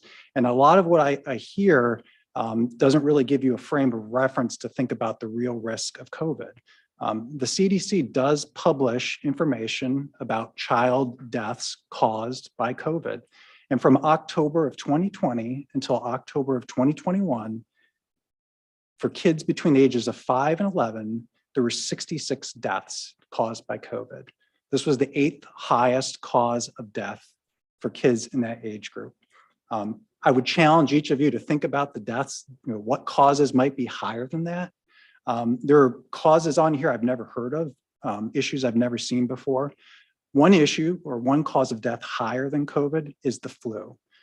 So if you think about that and put that in perspective of when we were growing up, we were not forced to wear masks to prevent a stomach bug or flu, but essentially what we're doing now is requiring kids to wear masks to prevent an illness that is comparable to the flu for children. So I'd like you to think about that. Secondly, across the country, mask mandates in schools are plummeting. They're coming down. My brother, who's in Wayne County, which is the Detroit school district, they just ended their mask mandate for their kids. So they're concerned about the education, the development of their children, and the influence of masks. And I don't want Maine to be behind the curve, not following the science, but following the fear and the irrationality. And then finally, I do have 2 children in the school district. I have a 7-year-old girl at Pleasant Hill. And I ask her just sort of candidly, not to lead her on, what she thinks of masks. And what she tells me are, it's difficult to breathe. I think we can all sort of understand that. It's difficult to hear. Shannon, I could hear you pulling your mask away when you're speaking. I can see that with a lot of people. It's difficult to hear and difficult to speak clearly. There's no doubt that has an impact on the development of our children in the school system.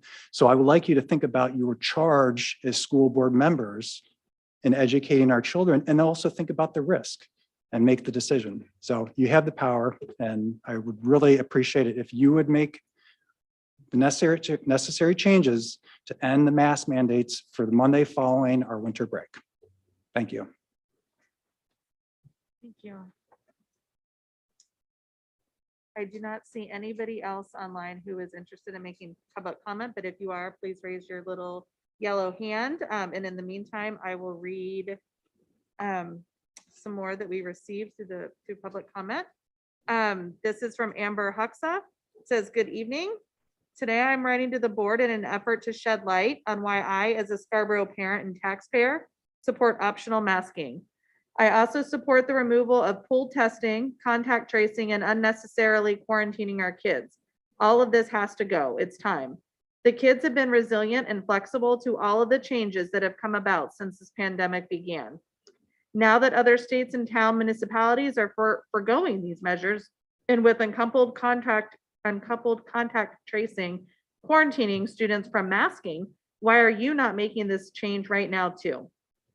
I personally have witnessed my children's response to being strung along throughout this process. My husband and I have supported them through all of the unexpected changes, quarantines, school closures, etc.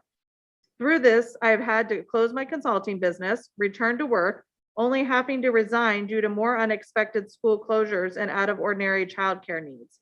I have discussed with many other parents in Scarborough who are worried about their kids' progress at school and the portrayal that their kids are disease spreaders.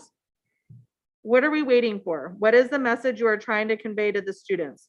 Students who look to the Scarborough Public Schools staff as a trusted resource and a safe place to be seen and heard. Let them be seen.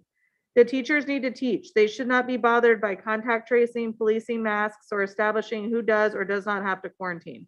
Before the pandemic, the teachers were already stretched thin. Now, at this point, the procedures you have put in place are wearing down our valued educators, and it is showing. It is repeatedly conveyed from the board as well as leadership that the school system is transparent and proactive. I see little of those qualities from where I am sitting. From my viewpoint, I see a group of people waiting to make things happen from the SOP CDC rather than making it happen on their own reconnaissance. Actions speak louder than words. Sharing lengthy press releases via email from DHHS are ineffective and most parents delete them. What would be more helpful is for Scarborough Public Schools to take time to create their own statement based on what DHHS, CDC, and SOPs put out there. How will this specifically affect our school system individually? We as parents need to understand the whys behind these measures and how it will affect us on a personal level. The institution is expected by its taxpayers to put the students first and shape our children into lifelong learners. I think we need to take a moment to reflect on all of this and think about humanity. Why is all of this happening and how can we best return to normal? This pandemic isn't going anywhere, and in the face of adversity, we either crumble or stand tall. I would like to see Scarborough Public Schools stand tall and set an example and put the kids' well-being first. Thank you, Amber Huxa, 11 Minuteman Drive. All right, I have one from Jason Shin. To whom it may concern, I understand there will be discussion tonight regarding the universal masking, indoor masking currently in Scarborough schools. I am a business owner here in town and a dad of a 1-year-old and almost 5-year-old. My oldest will be starting kindergarten in this fall. I just wanted to take a moment and voice my support to move to masking optional for our town schools. This pandemic is almost 2 years old. Vaccines are widely available to anybody who wishes. Treatment is available and our knowledge of COVID has improved tenfold from March of 2020.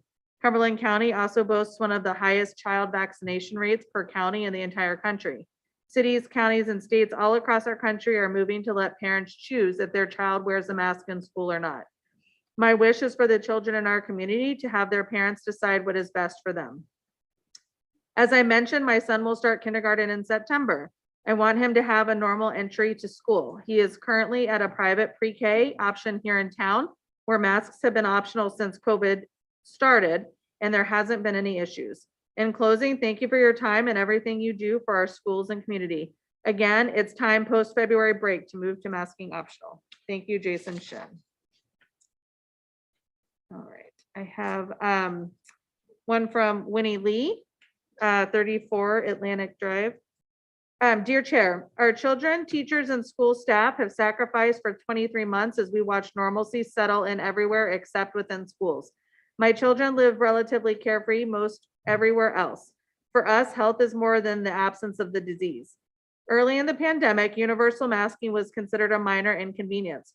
Quoting Dr. Allen of Harvard School of Public Health, but to think that 2 years of masking has no impact on socialization, learning, and anxiety is short-sighted. Kids are resilient, but not endlessly resilient. We now have the tools to prevent, treat, and care for those with COVID. I ask that we direct our focus on the social emotional needs of our children. Our children's basic need to interact socially with their peers is unhampered is not met. Masking encourages anonymity and inadvertently exasperates isolation. Our children are not all right. We are all witnessing a mental health fallout from pandemic restrictions on children. For those of us with young children learning to read, masks affect language acquisition. Speech therapists are seeing a record high number of young children with speech delays. I do not want to be on the wrong side of history by not speaking out for our children and their families. Although you may reason that we ought to wait for after February break, since the CDC might further revise its guidelines, I caution otherwise. Advanced planning allows our schools to communicate and prepare, and some families might choose to fully vaccinate or boost family members. I urge you to seize this first opportunity to bring normalcy to our children. In closing, Secretary Cardona tweeted this past Tuesday that the best part of teaching is the smile on a student's face. I ask that you bring back smiles to our schools. The next one is from Elise Chiarello. Good afternoon. I am writing regarding the topic of masking in schools, as I know it is on the agenda for tonight.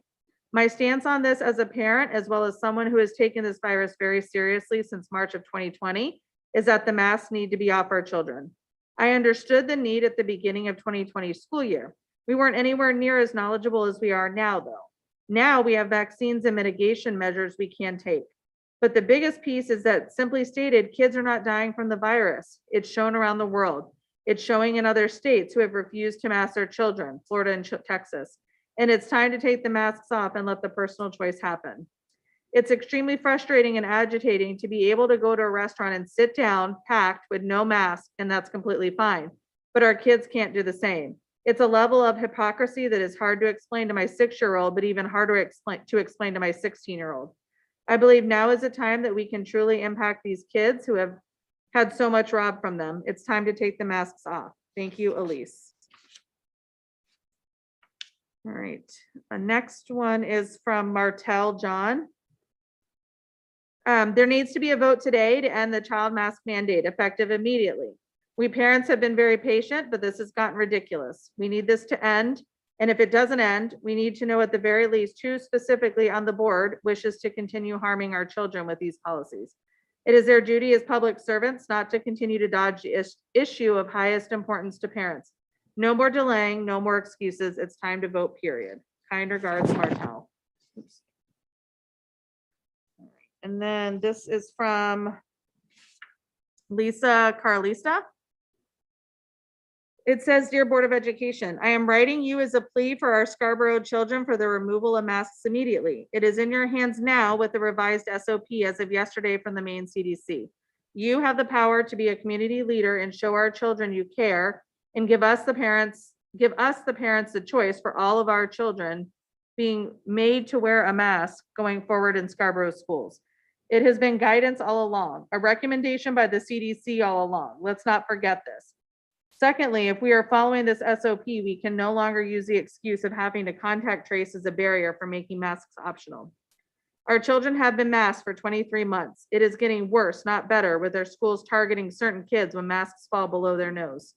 Now, a few high school teachers are giving out 3-hour detentions for mask offenders when masks fall below the nose while sitting at a table talking in study period. Yes, talking in a study hall, they fall at times. These are kids. Where is the empathy after 23 months? When does it end? It saddens me how none of our local thought leaders have spoken about mental health throughout this pandemic. No mention of it. Where is our compassion for our children? We asked them to vaccinate in hopes of getting some normalcy. What positive changes have we made? Our school administration chases kids down in the student section at sporting events if a mask falls beneath their nose. I witnessed this last night at a hockey game along with other parents. We were shocked. They were cheering and jumping up and down for their school team, a glimpse of happiness for their winning team. The masks fell and administration was immediately in their faces, the whole time staring at them and telling them to pull them up. Took all the school spirit out of a high school celebration. What are we doing to our kids? Let them experience normalcy at 23 months. Masks fall all the time. Masks fall at times. What have we become? The school and the medical professionals speak of keeping our kids safe. They speak of the vulnerable. How about the vulnerable that are experiencing mental health problems due to masking? No mention. How about the devastating implications feeling isolated and masking has done to our Scarborough children for 23 months? depression, anxiety, increased ER visits due to suicidal ideations. No mention of this from our thought leaders in the community. No mention of the vast majority of our student population continually being harmed from grammar to high school that are dealing with this lack of normalcy. The rest of our nation is moving forward with set dates, and we are in a holding pattern here in Scarborough and Maine. You, the board, our elected officials, can change the future now for our kids and remove the mask requirement in our schools. Be the voice for them at that choice. I am a parent of 2 high schoolers and an aunt to a 2nd and 4th grader. These are formidable years for friendships for my niece and nephew. They are new to Scarborough. It is sad to see my niece say she hasn't seen any of her classmates' faces and doesn't know them after 6 months or what they look like. Having a difficult time just playing in the playground with kids. They don't know her. She is alone. This is heartbreaking to witness. Anyone will tell you the importance of a smile as an icebreaker to greet someone. Human nature. We have stripped our kids of that for 23 months. A nonverbal action as simple as a smile to say hello. I'm new here. When does this end? This needs to stop now and remove the masks in Scarborough. Let there be new friendships and stop hiding our kids' faces after 23 months. What are you doing to them? What are we doing to them? The risk to mental health far exceeds the risk of COVID Omicron now at 23 years to our youth. If you choose to wear a mask, let that be your choice. There's no denying that no matter what side you are on with voluntary masking in schools, there are emotional, psychological, and social implications that we have no idea of with long-term mental health effects. But it is evident at this juncture with our scientific data that protecting their mental health needs to be top priority. What I continue to hear, what about the vulnerable? We will always live with some that are vulnerable in our society. Thankfully, we have vaccines available. We will never be at 100% for all. Let's be realistic. Let's have the mask mandate removed in our school. Let's celebrate our vaccination at 95% in school.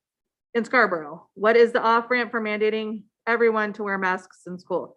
In closing, I ask you, the Board of Education, tonight that you have our children return from February break with the choice of wearing a mask. You can decide. Let's show our Scarborough kids and families that it's their choice. They got vaccinated, and they deserve an opportunity for normalcy now. Our children have sacrificed a lot to protect us. Now it's our time to give them their childhood back. Allow our kids to see smiles. Thank you for your consideration. Sincerely, Lisa. All right. Is there anybody else interested in making public comment tonight, either here or on Zoom? Okay. Seeing no one else, I will go ahead and close public comments for the evening. Agenda item 6.0 is the universal indoor masking requirement. So first I'll turn it over to Jeff for an update.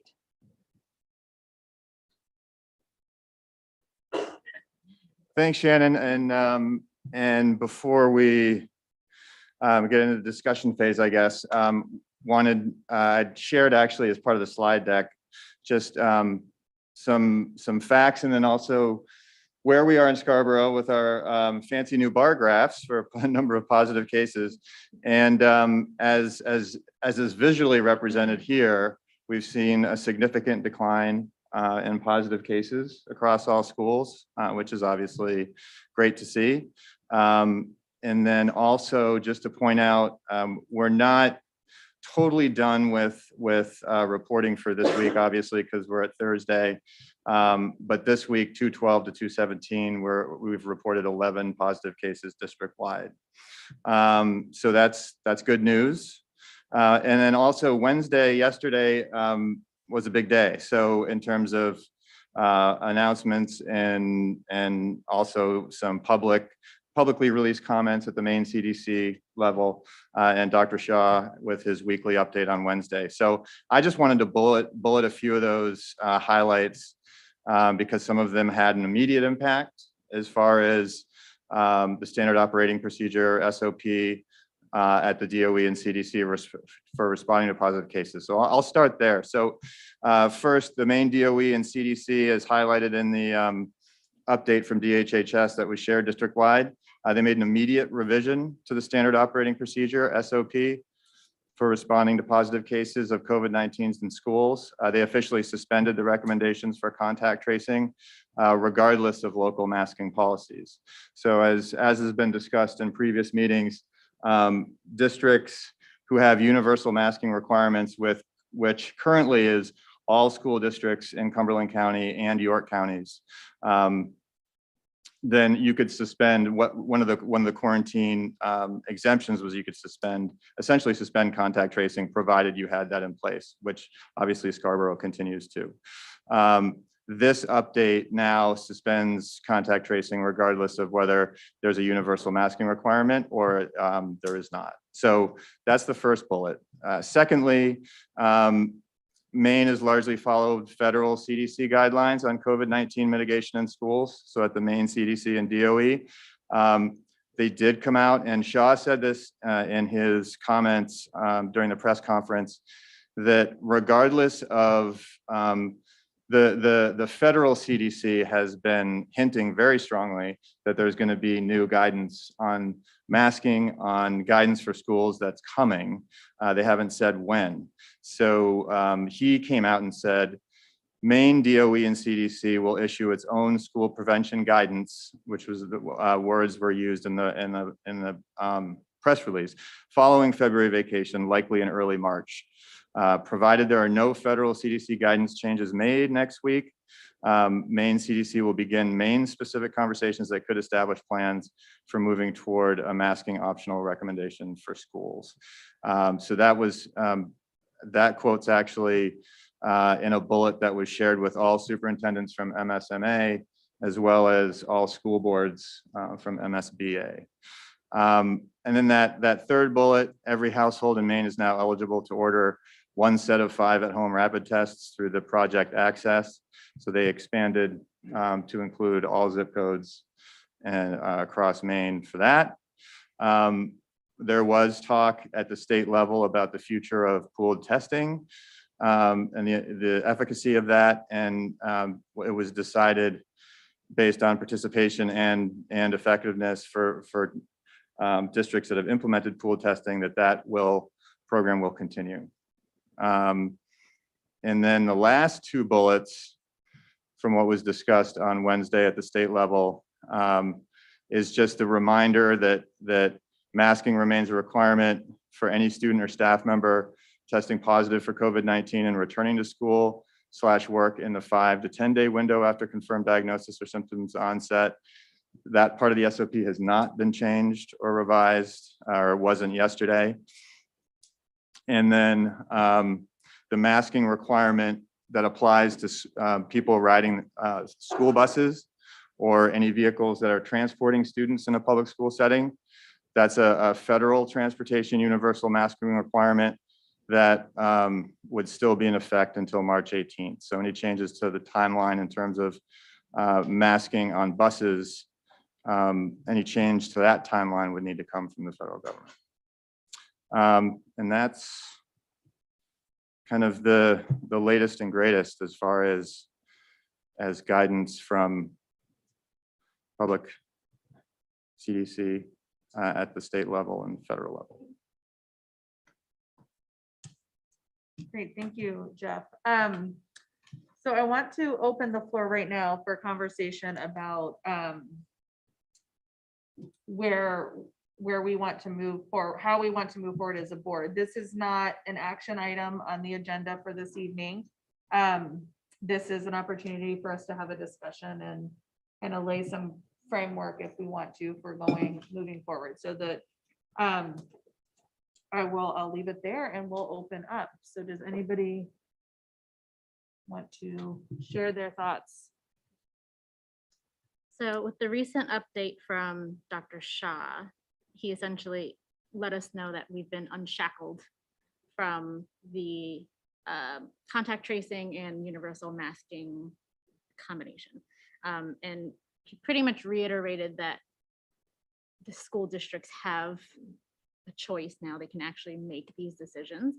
I actually would like to move this to a vote this evening and make masks optional effective February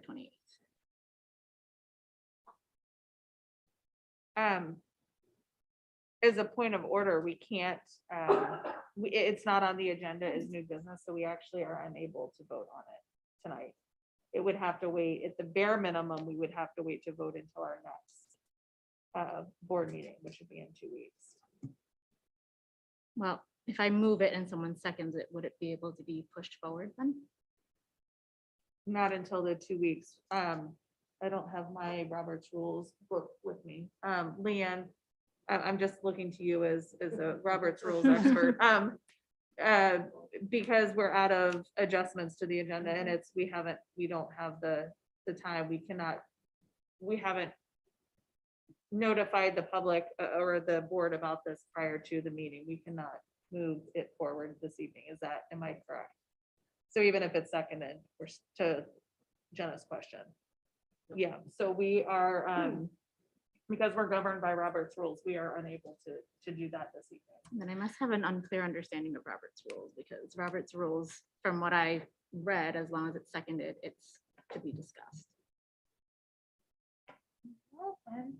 I can look while we're discussing. I do think I have a chart with me, so can we put a pin in it for a second? Let me Yeah, open I it can up wait for until other new people to business. talk and I will verify for you.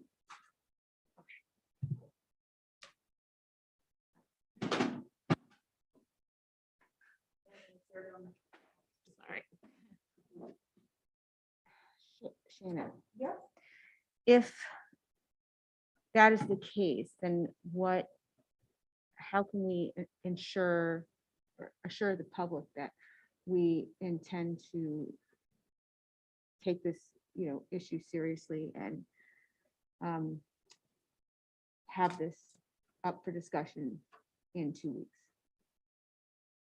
Well, I think the discussion here is, well, first off, to answer your first point, I hope everybody in the community understands that we're taking this seriously, right? This has been our charge for 2 years now, as we've all heard and spoken to. I would say we all take this very seriously, and I hope that's understood. We as a board up until this point, we have voted a few times now that we are going to follow the main CDC guidelines. And voted unanimously. So if we are looking to move away from that as a board, if that's the collective board's decision, we have to first have a discussion about it. We have to give Jeff some time to plan for that, and then we would have to bring it forward and vote. So it's their steps, and I understand that's not satisfying to everybody, and I understand that it's not as fast as we would all like to see. But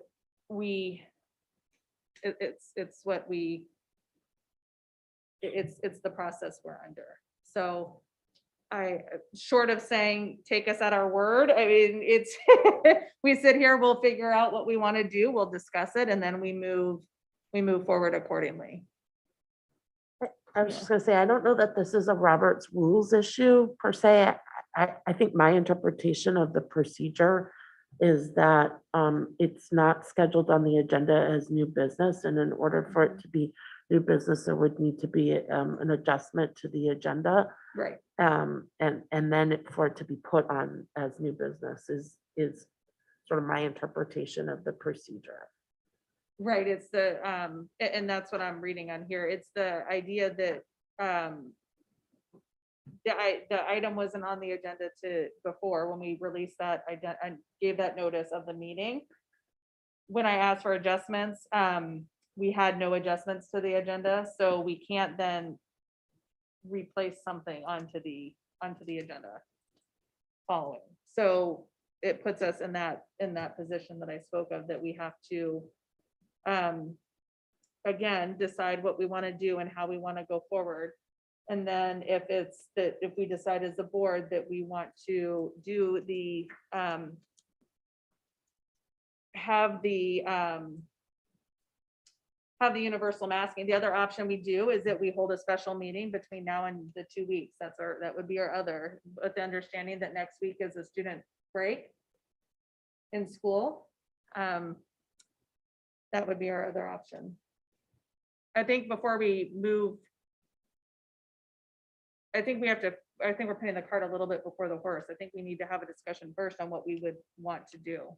And then how we're going to do it would be secondary.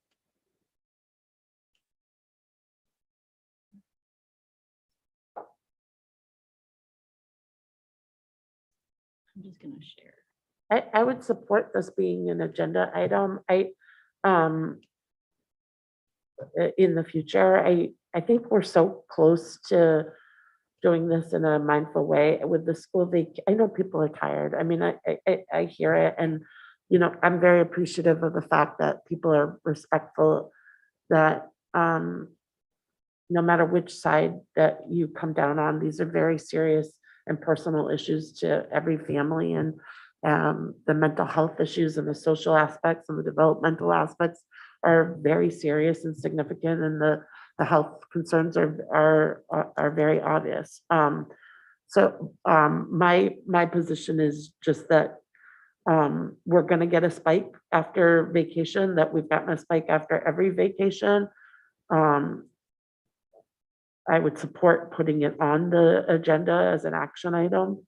But I do think that we should sort of consider the timing of it, with knowing that that spike's coming, and also understanding that the CDC is going to be, I mean, I listened to Dr. Shaw on Wednesday. He said that he's waiting for that spike, and then he's going to be releasing guidance as well. So I think that it would make sense to try to time it, but that's my personal opinion. I understand that Jenna and maybe others might have a different preference. In that case, I request a special meeting. Okay, well, once again, I think we still have to determine what the board wants to do. And what I just heard Alicia say is that she's in favor of waiting. I'm just gonna summarize what I think I heard you say. If I say this incorrect, let me know. So she was in favor of waiting until the CDC comes forward with a new plan. Waiting until after the February break when we are. I mean, I guess I interpreted his remarks that he left them, I think, intentionally vague. But what I heard Dr. Shaw, he being Dr. Shaw, what I heard him say is he would expect the following week to be a spike, and I interpreted it that maybe the week after he would be addressing that spike and sort of reassessing at that time. And so I guess I just want to be clear, you're in favor of waiting until he readdresses it at that time for us to move forward. I would be in favor of waiting until at least the second week after vacation, just to see that spike and see where we land. Which I think is our next board meeting, but let me. Yeah, that is our next board meeting. Okay, so. Is there any other, does anybody have, yeah, go ahead. If we wait on this, I think it needs to solidly go on as an action item at our next meeting at the very least. I hate to say I'm losing patience with the CDC, but I am, because they're doing damage to the relationship that we have with our community. And I think I'm ready to be done with it. I'm ready to let this be a Scarborough choice. And I think if we're waiting till March 3rd, it needs to definitively be a vote on what we are doing. And I'm not opposed to a special meeting. And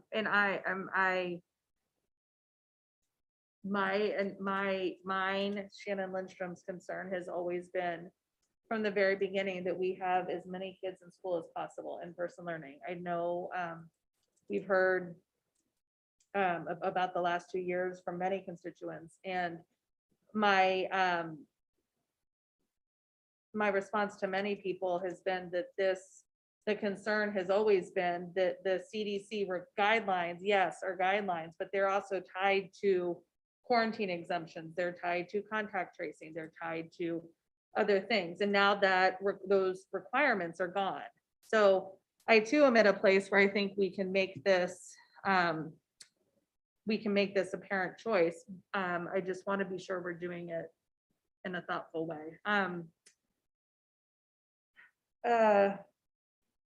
So that's my thoughts. Let me leave it there.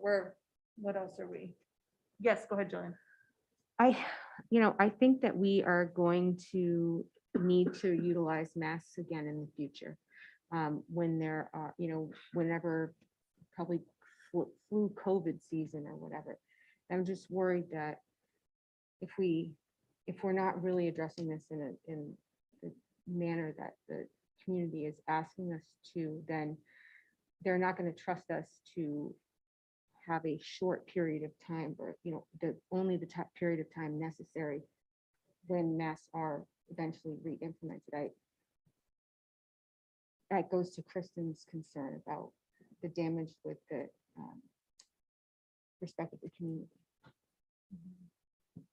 Yeah, and that's a good point to bring up, is that if we look at the metrics or potential metrics for unmasking, if they are tied to transmission rates and we're still in a high transmission period, what is that going to look like either, right? We're gonna have to put them right back on. So we have to kind of think through and talk through that piece too. Like, what is this really going to look like? Is it just flat choice, not tied to any metrics? Is it tied to transmission rate? Is it tied to vaccine rate? What are we? I mean, we have to kind of flush that out as well. And with the understanding too, we talk about our community, we talk about our students, we also have to think about our staff too. So that's a piece in the back of my mind as well, what they think and how they would react.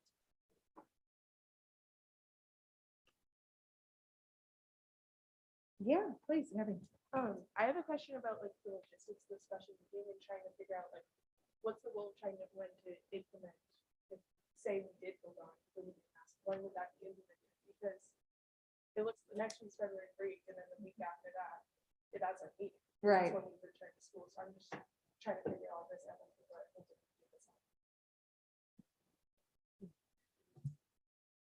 I guess that's where people work for, especially. I think part of the vote can be picking a date. I mean, I'm not, but something, like, we have to do something. This is, I don't know, it's getting to be a lot for everyone. Yeah, at this point, we have high vaccination rate in our town. Even our teenagers have been boosted even, and we're seeing that mental health is something that we really need to focus on. And my experience alone, we just admitted an 8-year-old into our unit, and that hurts me. I have an 8-year-old myself, and that's not even the youngest that we've had. It's genuinely a huge concern, and we need to act on this way sooner, and we really shouldn't have to wait for what we know is coming anyway. I mean, I think that's the other thing worth noting too. When you listen to the CDC speak, the one thing they never talk about is mental health, and they don't have to. And they have a different charge than we have. I think we do have to factor in mental health. It is getting a little heartbreaking to hear some of this stuff. Yeah, and I think mental health as a whole and social emotional learning have been goals of this board for this year. So I certainly think that is something we all find to be incredibly important in this town, and this conversation is a huge piece of that. Absolutely. It's just, we know that there's going to be a spike after February vacation, and our primary goal is to keep kids in school. And so, if we go back to that chart where we were right after Christmas vacation, and we know that we're going to be back there, I just don't want to rush it based on emotion and being tired. And we know that spike's coming. I just think that we need to be really mindful of that and responsible in our reaction, and not act out of haste. And so I understand why people feel the way they do. My preference would be to wait to see what happens when the kids come back from February break. And historically, we've had a spike after every vacation. And so we know, I think it's fair to say we know that's coming. And I'm just not convinced that week is the week to be taking action. I get that, and I think that's a little bit different than waiting for CDC guidance. Yeah. There's a distinction between those two things. In regard to a special meeting, obviously that doesn't make sense for next week, as Gabby brought up. But is that something that we could flesh out exactly what metrics we want for this community to remove masks and or add them back, which maybe includes just transmission rates in the school, which obviously means that we would continue pool testing. But I mean, can we set a time to flesh that out?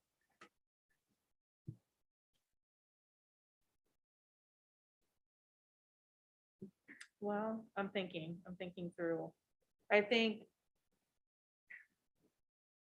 we have to be careful we're not dipping into Jeff's and Diane's territory too. I think we kind of say, you know, this discussion is going to give them an idea of what we're hoping to see. They come forward with a plan. That's our opportunity to vote and to adjust, if you will.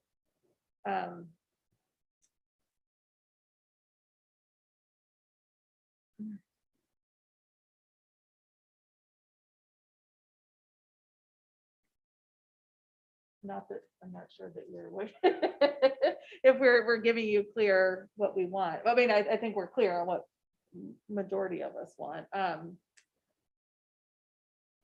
So let's talk this through. If we go forward with having Jeff come up with a plan that we vote for, I mean, I guess what I'm thinking in the way, back to Gabby's point about the special meeting, we're really looking at the week of our meeting anyway.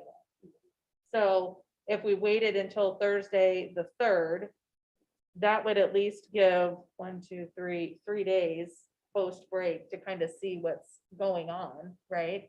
So if we hold this, if we have a plan in place or a plan that we're going to vote on, to me, it makes sense to wait until the 3rd, but I'm open to discussion on that. I would like to distinguish between voting on a plan and voting to make masks optional.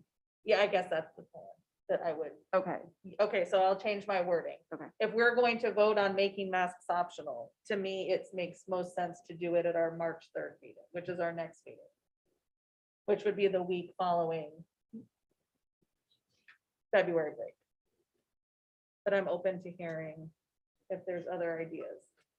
Well, we, in order for a special meeting to occur, it needs to be requested by the chair, the superintendent, or by 3 board members. So I don't think we have that request at this time. So I think that the only thing that is really before us is whether we're going to put it on the agenda for the next board meeting or not. Yeah, and just to give a little perspective on the discussions that have been happening at a regional level with other superintendents, and then the discussions that are happening with superintendents and the DOE and Maine CDC. Part of this is there have been and part of the frustrations that have been expressed by superintendents and communicated to Maine CDC and DOE is that there hasn't been any date or specific metrics. When your vaccination rates hit X, or when the community transmission has hit a certain amount, then it's okay to go from universal masking and considering, okay, now it's okay to make masks optional. So those 2 distinctions are very important. There's the vote to make masks optional, and then there's the vote for coming up with those metrics when it's okay to then do so. And that's the, you know, they're alluding to that's coming. We don't have a specific date. If anyone who really tuned into that, they said, if I were to guess, it's going to be very soon after break when either those metrics will be presented or that recommendation is universal. You know, there have been and are right now superintendents and communities that have explored what those metrics would be to make masks optional in other Cumberland counties. As I mentioned before, there are no districts right now in Cumberland, across Cumberland County, that have masks optional right now, as I say this, at least not to my knowledge. But there have been discussions if, you know, 80% or above are vaccinated, and you know, according to the federal CDC, the county is in moderate transmission instead of high transmission, right? And so a couple of those things I shared at the last meeting. So if the board were to direct me tonight to come up with a plan for the next meeting as to what that would look like. A lot of those plans that have been discussed are tied to CDC metrics, are tied to transmission rates that are collected by federal and Maine CDC. So that's, I just want to put that out there, that there's a difference between obviously voting to make masks optional as a board and then voting to come up with a plan that still has to be tied to something, right? It has to be tied to some metric when it's okay. And that's been the frustration, at least from the superintendent side of things, is okay, it's a local decision, but there hasn't been that clarity around what it could look like. So that's the challenge for school boards. Well, right. I mean, because we know that these spikes are going to happen, and what if there's a new variant, right? I mean, we may need to have masking in our schools again when those types of things happen. And so, I mean, I've been chastised for saying that I'm going to rely on the experts, but I mean, we have to rely on the experts to some extent. I mean, we're not doctors. We're focusing on what we think is in the best interest of our children, but there's also this strong, health component of it, that we need those metrics to be determined by either policy officials or health officials. And so April vacation, we're back up at that spike, or a new variant, we're back up at that spike. I mean, we need to have some determination built into that vote of what, when the school's going to implement masking again, right? And how that's going to happen. I think my struggle with that a little bit is that when those spikes happen, is the understanding that everyone, adults and everyone outside of schools, is also going to be mandated back into masks. Like, I think the problem right now is this is schools, right? And so if it's just us, there has to be more in that conversation than just transmission rates and vaccination rates. We have other concerns. We have behavioral issues. We have learning loss. We have a lot of mental health issues. So I struggle a little bit with using these metrics and applying them to schools. They're not applied to anyone else. And the kids are the least affected by it. Like, I don't know, I'm frustrated. But we can't keep them in school if we don't have some sort of a metric, right? I mean, if it's running rampant through our schools, then we're not going to be able to keep them in the schools. And that's obviously the primary concern. So we need to have some guideposts about what happens if we get back to critical mass, and when are we going to be applying a masking policy again? Not that I'm advocating for that, but because we need to keep kids in school. And so if we get to this huge transmission rate again, I mean, what does it look like? I just don't want to be going into this blindly and not planning for it. So is when we speak transmission rate, are we talking transmission just within schools? Like, is that more appropriate? I don't know. I don't know either. And that's sort of the guidance that I wish we had. Yeah. Yep. Right, and we don't have those answers, and we're really, if we're doing this, if we're stepping out on a limb and we're doing this, we are doing it alone. And again, like to your point, we have been chastised for using those words, but we would be doing it alone without the guidance. So whatever we're determining that's going to look like, it's going to be, this isn't something that's necessarily happening. And maybe it is that it's, what is it? Maybe our chart looks like transmission rates in the schools, and once they're at a certain level, we bring masking back. That way I don't know, I struggle with the community piece as well, because we're not, we can go do things outside of school and not wear masks. But yet we say, come to school and put on a mask. And it seems counterintuitive to me. But I also feel this urge to keep as many kids in school as possible. I hate, especially as we're coming to the end of the year, and we have seniors who are relying on their grades and relying on their assignments to get into college, to move on to trade school, to move on to what they want to do next in life. I want to be sure we're keeping as many in school as we can. So to me, as I'm just thinking right now out loud, tying it to transmission rates at schools does seem to make sense, which gives us some guardrails.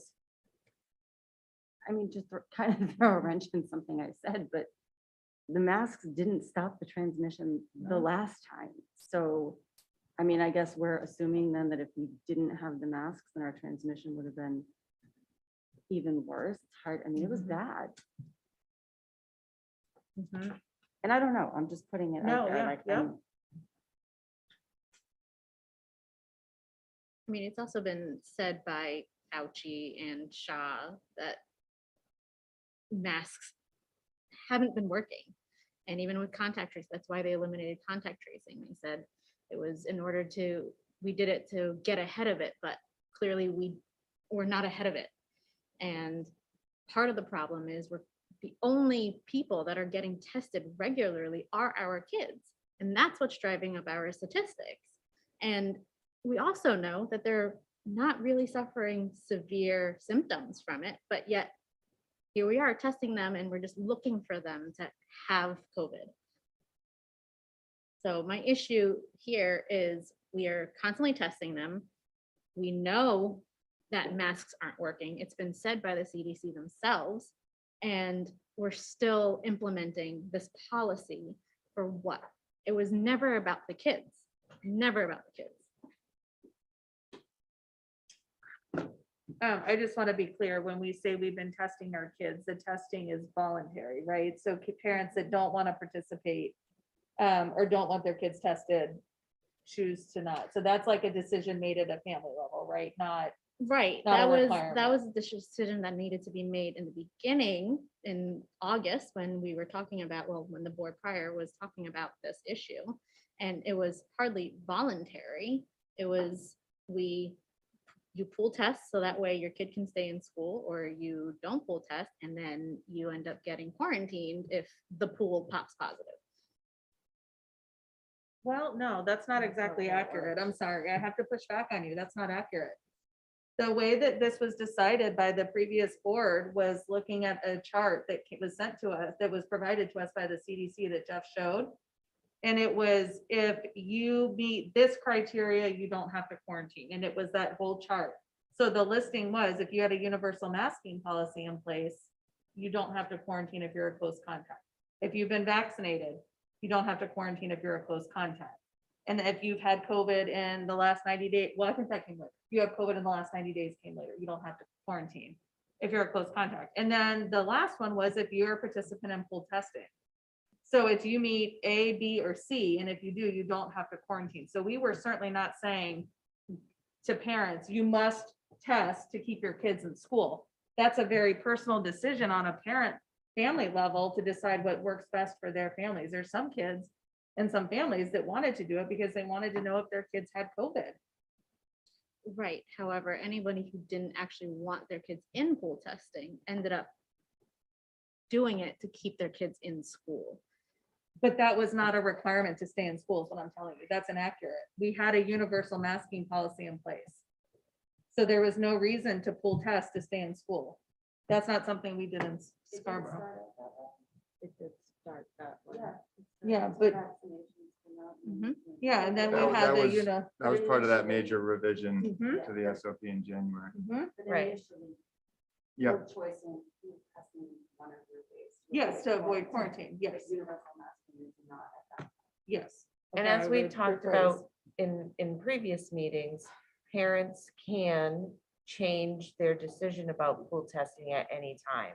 So no one is bound to have their child continue to be tested if they are not feeling comfortable about doing so. So in other words, if the updated SOPs along the way led them to believe their child would not have to quarantine and they did not feel the need to test anymore, they could voluntarily remove their child. So it's an opt-in or an opt-out. So, I mean, I guess, you know, we've gotten the update from the superintendent. It's not on for new business today. I think we've all sort of determined that it doesn't make sense to have a special meeting because the kids will be on vacation anyways. Our next meeting is what, March 3rd, I think. Maybe we can discuss putting it on the agenda for March 3rd and move this discussion to that date. Yeah, I think so. It's just, we're going to ask, I think we need to circle back to what Jeff said is, what are we asking him to do? Are we asking him to come up with a plan to make universal masking optional, period, like, end stop? Or are we asking him to put some guideposts in there? Well, I Which would mean, be it's Jenna's request, for it to be put on the agenda, so I think, I mean, I guess my preference would be to defer to her, and if it's an inadequate request, then it may be deferred, or not passed, but, I mean, I think that's. I think it's a mask option hard stop for right now, and then we can discuss further if we need to implement it again at a further date. But at this point, I don't think it's necessary to even toy with the idea. I think just mask option, put it to a vote. Next one. All right. Well, that's what we'll do. We'll move forward. And is there any other comments or thoughts? Did you want to say something? What are you thinking? Well, I do want to say something. I mean, we're here and I've heard people talk about, you know, well, what about the rest of the community and what people do there? We're not here for that. We're here for the kids in the school, and we just need to focus on that and I want to keep the kids in school. I want to keep my kids safe. I want to keep everybody safe. My kids wear a mask when they go to Hannaford or we go wherever, and because that's what they do. We talk about it and they want to do that, and I'm fine with that. If they don't want to, they don't have to. But I don't want us to worry about what everybody else is doing. We just have to worry about what the kids are doing while they're in school and what we're doing to keep them in school. And then every parent can do what, you know, if you're in South Portland right now, anywhere you go, you have to wear a mask. If you go to Portland, same thing. But if you go to Cape, you don't have to. Here, you don't have to. We don't need to worry about that. We just need to worry about what we're here for, and we're here for the kids. Thank you, John. All right.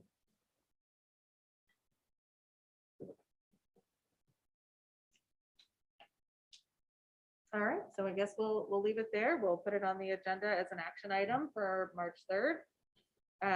And we'll discuss it more. Yeah. All right. I've lost my. All right. Agenda item 7.0 is the superintendent's goals. We had a really good productive workshop last meeting, or before our last meeting, where we discussed the superintendent goals and we discussed the evaluation process. For the superintendent, we voted on our our evaluation plan and the dates that went along with that. The one thing that we had left to do is to discuss, or if give anybody an opportunity to make a comment on the goals that Jeff wrote for himself after spending some time here in Scarborough. So I know it was the thought that we would fold these in, but we didn't have that opportunity to have any conversation. So as a reminder, I've placed the 3 goals up here in our slide deck. So this was the first one. Scarborough schools will successfully navigate the 2021-2022 school year by developing and implementing a comprehensive return to in-person instruction reopening plan this fall. We will ensure students and staff return to fully in-person learning safely, and that all main DOE and CDC health and safety protocols related to COVID-19 are followed and consistent across all buildings. We will be relentless in communicating the need to be proactive, dynamic, and nimble in making the organizational shifts necessary to respond to changing health conditions related to COVID-19 pandemic. We will understand the need to identify strengths, learn on the fly, try new methods to connect and communicate with staff and families, support the unique needs of all members of our community, and respond to the unexpected challenges with an open mind and a creative problem-solving methodology. Our leadership team must be strong, flexible, inclusive, and responsive in order to support our community effectively. Number 2, go through that really quick. Thank you. The Scarborough School community will continue to develop a shared vision for how we continually strengthen our learning organization and impact the development of our learners K through 12. Family and staff will have a clear sense of how professional development efforts, curriculum alignment, innovative, authentic learning experiences, and community connections serve to strengthen learning in all schools and classrooms. This goal will be met through proactive communication and revision of Scarborough's strategic plan, which will begin with a community dialogue scheduled for the spring of 2022 and also include frequent opportunities for staff and our community to contribute their ideas, perspectives, and feedback. And then number 3, the Scarborough School community will develop unique abilities and interests of all of our students through ensuring inclusive connection among our students and families, building a strong academic foundation at all phase levels, meeting the individual learning needs of all students through embedding an effective network of student supports, strengthening social emotional learning through all developmental stages by implementing aligned curricula, meeting social emotional needs of our students in proactive ways, responding to those in crisis, and recognizing the importance of social emotional health to overall well-being and success in school. So those would be the 3 goals for the year. Like I said, I really just wanted to give everybody an opportunity to offer any feedback if they wanted. Or if we all felt great, we will add them in and move on. So I just wanted to apologize to Jeff for the way that we handled the goals during the workshop last time. I came in late and it sounds like, you know, he had all these great goals. I was already drafted and I was not clear that we hadn't already reviewed those, but I just want to thank him for drafting them. I thought that they were great, a great vision for our district. And we're really in alignment with what I would expect. So thank you for that. And I'm sorry that I didn't recognize that personally at the last meeting. I'm just unclear, is this on today so that we can do that? And then are we voting on his goals at another point or what's the we're just plan? gonna fold these in. I don't believe, it is my understanding. We don't have to vote. So they'll just be incorporated in with what we developed before. Okay, so thank you for giving us the opportunity to present those and again, sorry, Jeff, that wasn't handled well before. Thank you, Alicia. Okay, well, thank you for putting these together, Jeff. These are very good goals and yes, inclusive of what we're trying to do as a board and then incorporate what you've experienced your first 6 months here and where you see the direction of Scarborough going. Thank you. All right. Agenda item 8.0, snow day, remote day option recommendation. Jeff, I'll turn it over to you for an update. So the first slide here is just, sorry about that. Okay, so this first slide is just actually the same slide that was presented at the last board meeting, which was our proposal for going to a remote learning day after 3 traditional snow days for this school year, which would mean the last day for the 2021-2022 school year calendar would be Friday, June 17th. Part of that discussion that we had and the reasoning behind tabling the decision or the vote or a motion to vote for last meeting was to get some community and staff input. So it was actually perfectly timed because the survey went out on an actual snow day. So that was the best marketing we probably could have done. So I'm just going to share the cumulative results, and the board has had the opportunity to see. I mean, we'd have a really long slide deck if I included all the comments along with this, because we had a pretty high response to the survey, which was helpful. So for the first pie chart here are the staff members that responded to the survey. So we had a total of 312 staff members who responded, 82.1% supporting the proposal of going to remote days after the third traditional snow day. About 8.7 or a little under 10% were neutral with either decision. And then 9.3 or slightly less than 10% did not support it and would like to continue to add each snow day onto the end of the calendar year. And then with the parent responses, we had 982 parents or 982 individual responses. And that was 68% point. So roughly 70% supported the proposal. 10% was neutral and okay with either scenario. And then a little over 20% did not support. So those were the results of the proposal of the survey on it. Right. So this is an action item for, well, when we move on to new business next, but so we'll have discussion then, but does anybody have this questions for Jeff right now? Okay.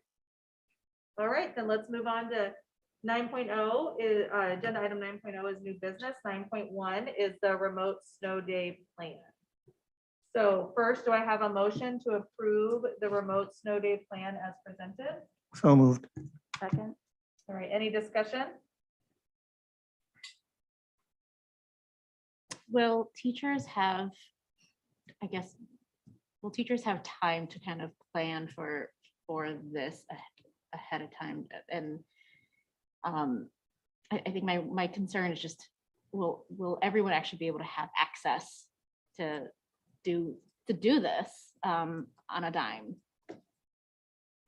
Well, now we've hit 3. So right, if we were to have another, if this were approved and we had another snow day, then it would be a remote learning day. And there's been planning at every phase level for this.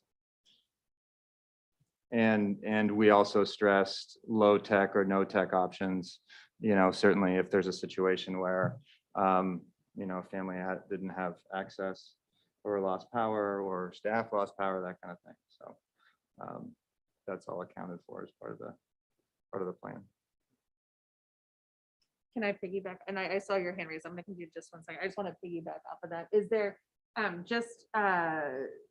because we've typically the last few storms called snow day the day of, is there thought maybe given to starting a remote day late so that teachers can prepare, or you feel like they've already prepared enough and don't need a late start?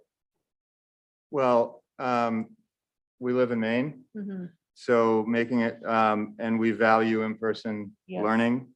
And so if there's a chance that that I don't have to call a snow day, then I'm gonna wait until it's obvious that I have to. Sure, absolutely. So that, you know, that's hence the 4 a.m., 3:30, 4 a.m. wake up, which, you know, I've gotten used to it at this point. Yeah, and But- I think that's a sound decision. I'm just wondering, so if let's just play out a scenario that tomorrow's a snow day and we voted on this and we're going to go remote tomorrow.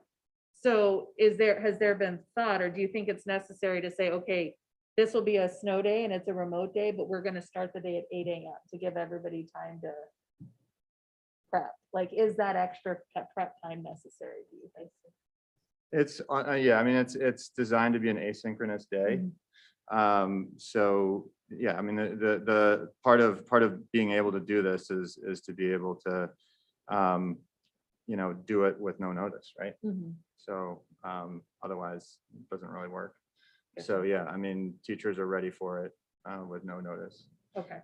And that's part of the reasoning. And there's also, you have to establish some way of taking attendance or checking in too. And that's all accounted for. And it's a little different depending on obviously you know, with a 2nd grader than with a 10th grader. But Sure. yeah, no, the teachers have been really, really planful and thoughtful on how to do this. And we've had some practice, right? That's true. Thank you.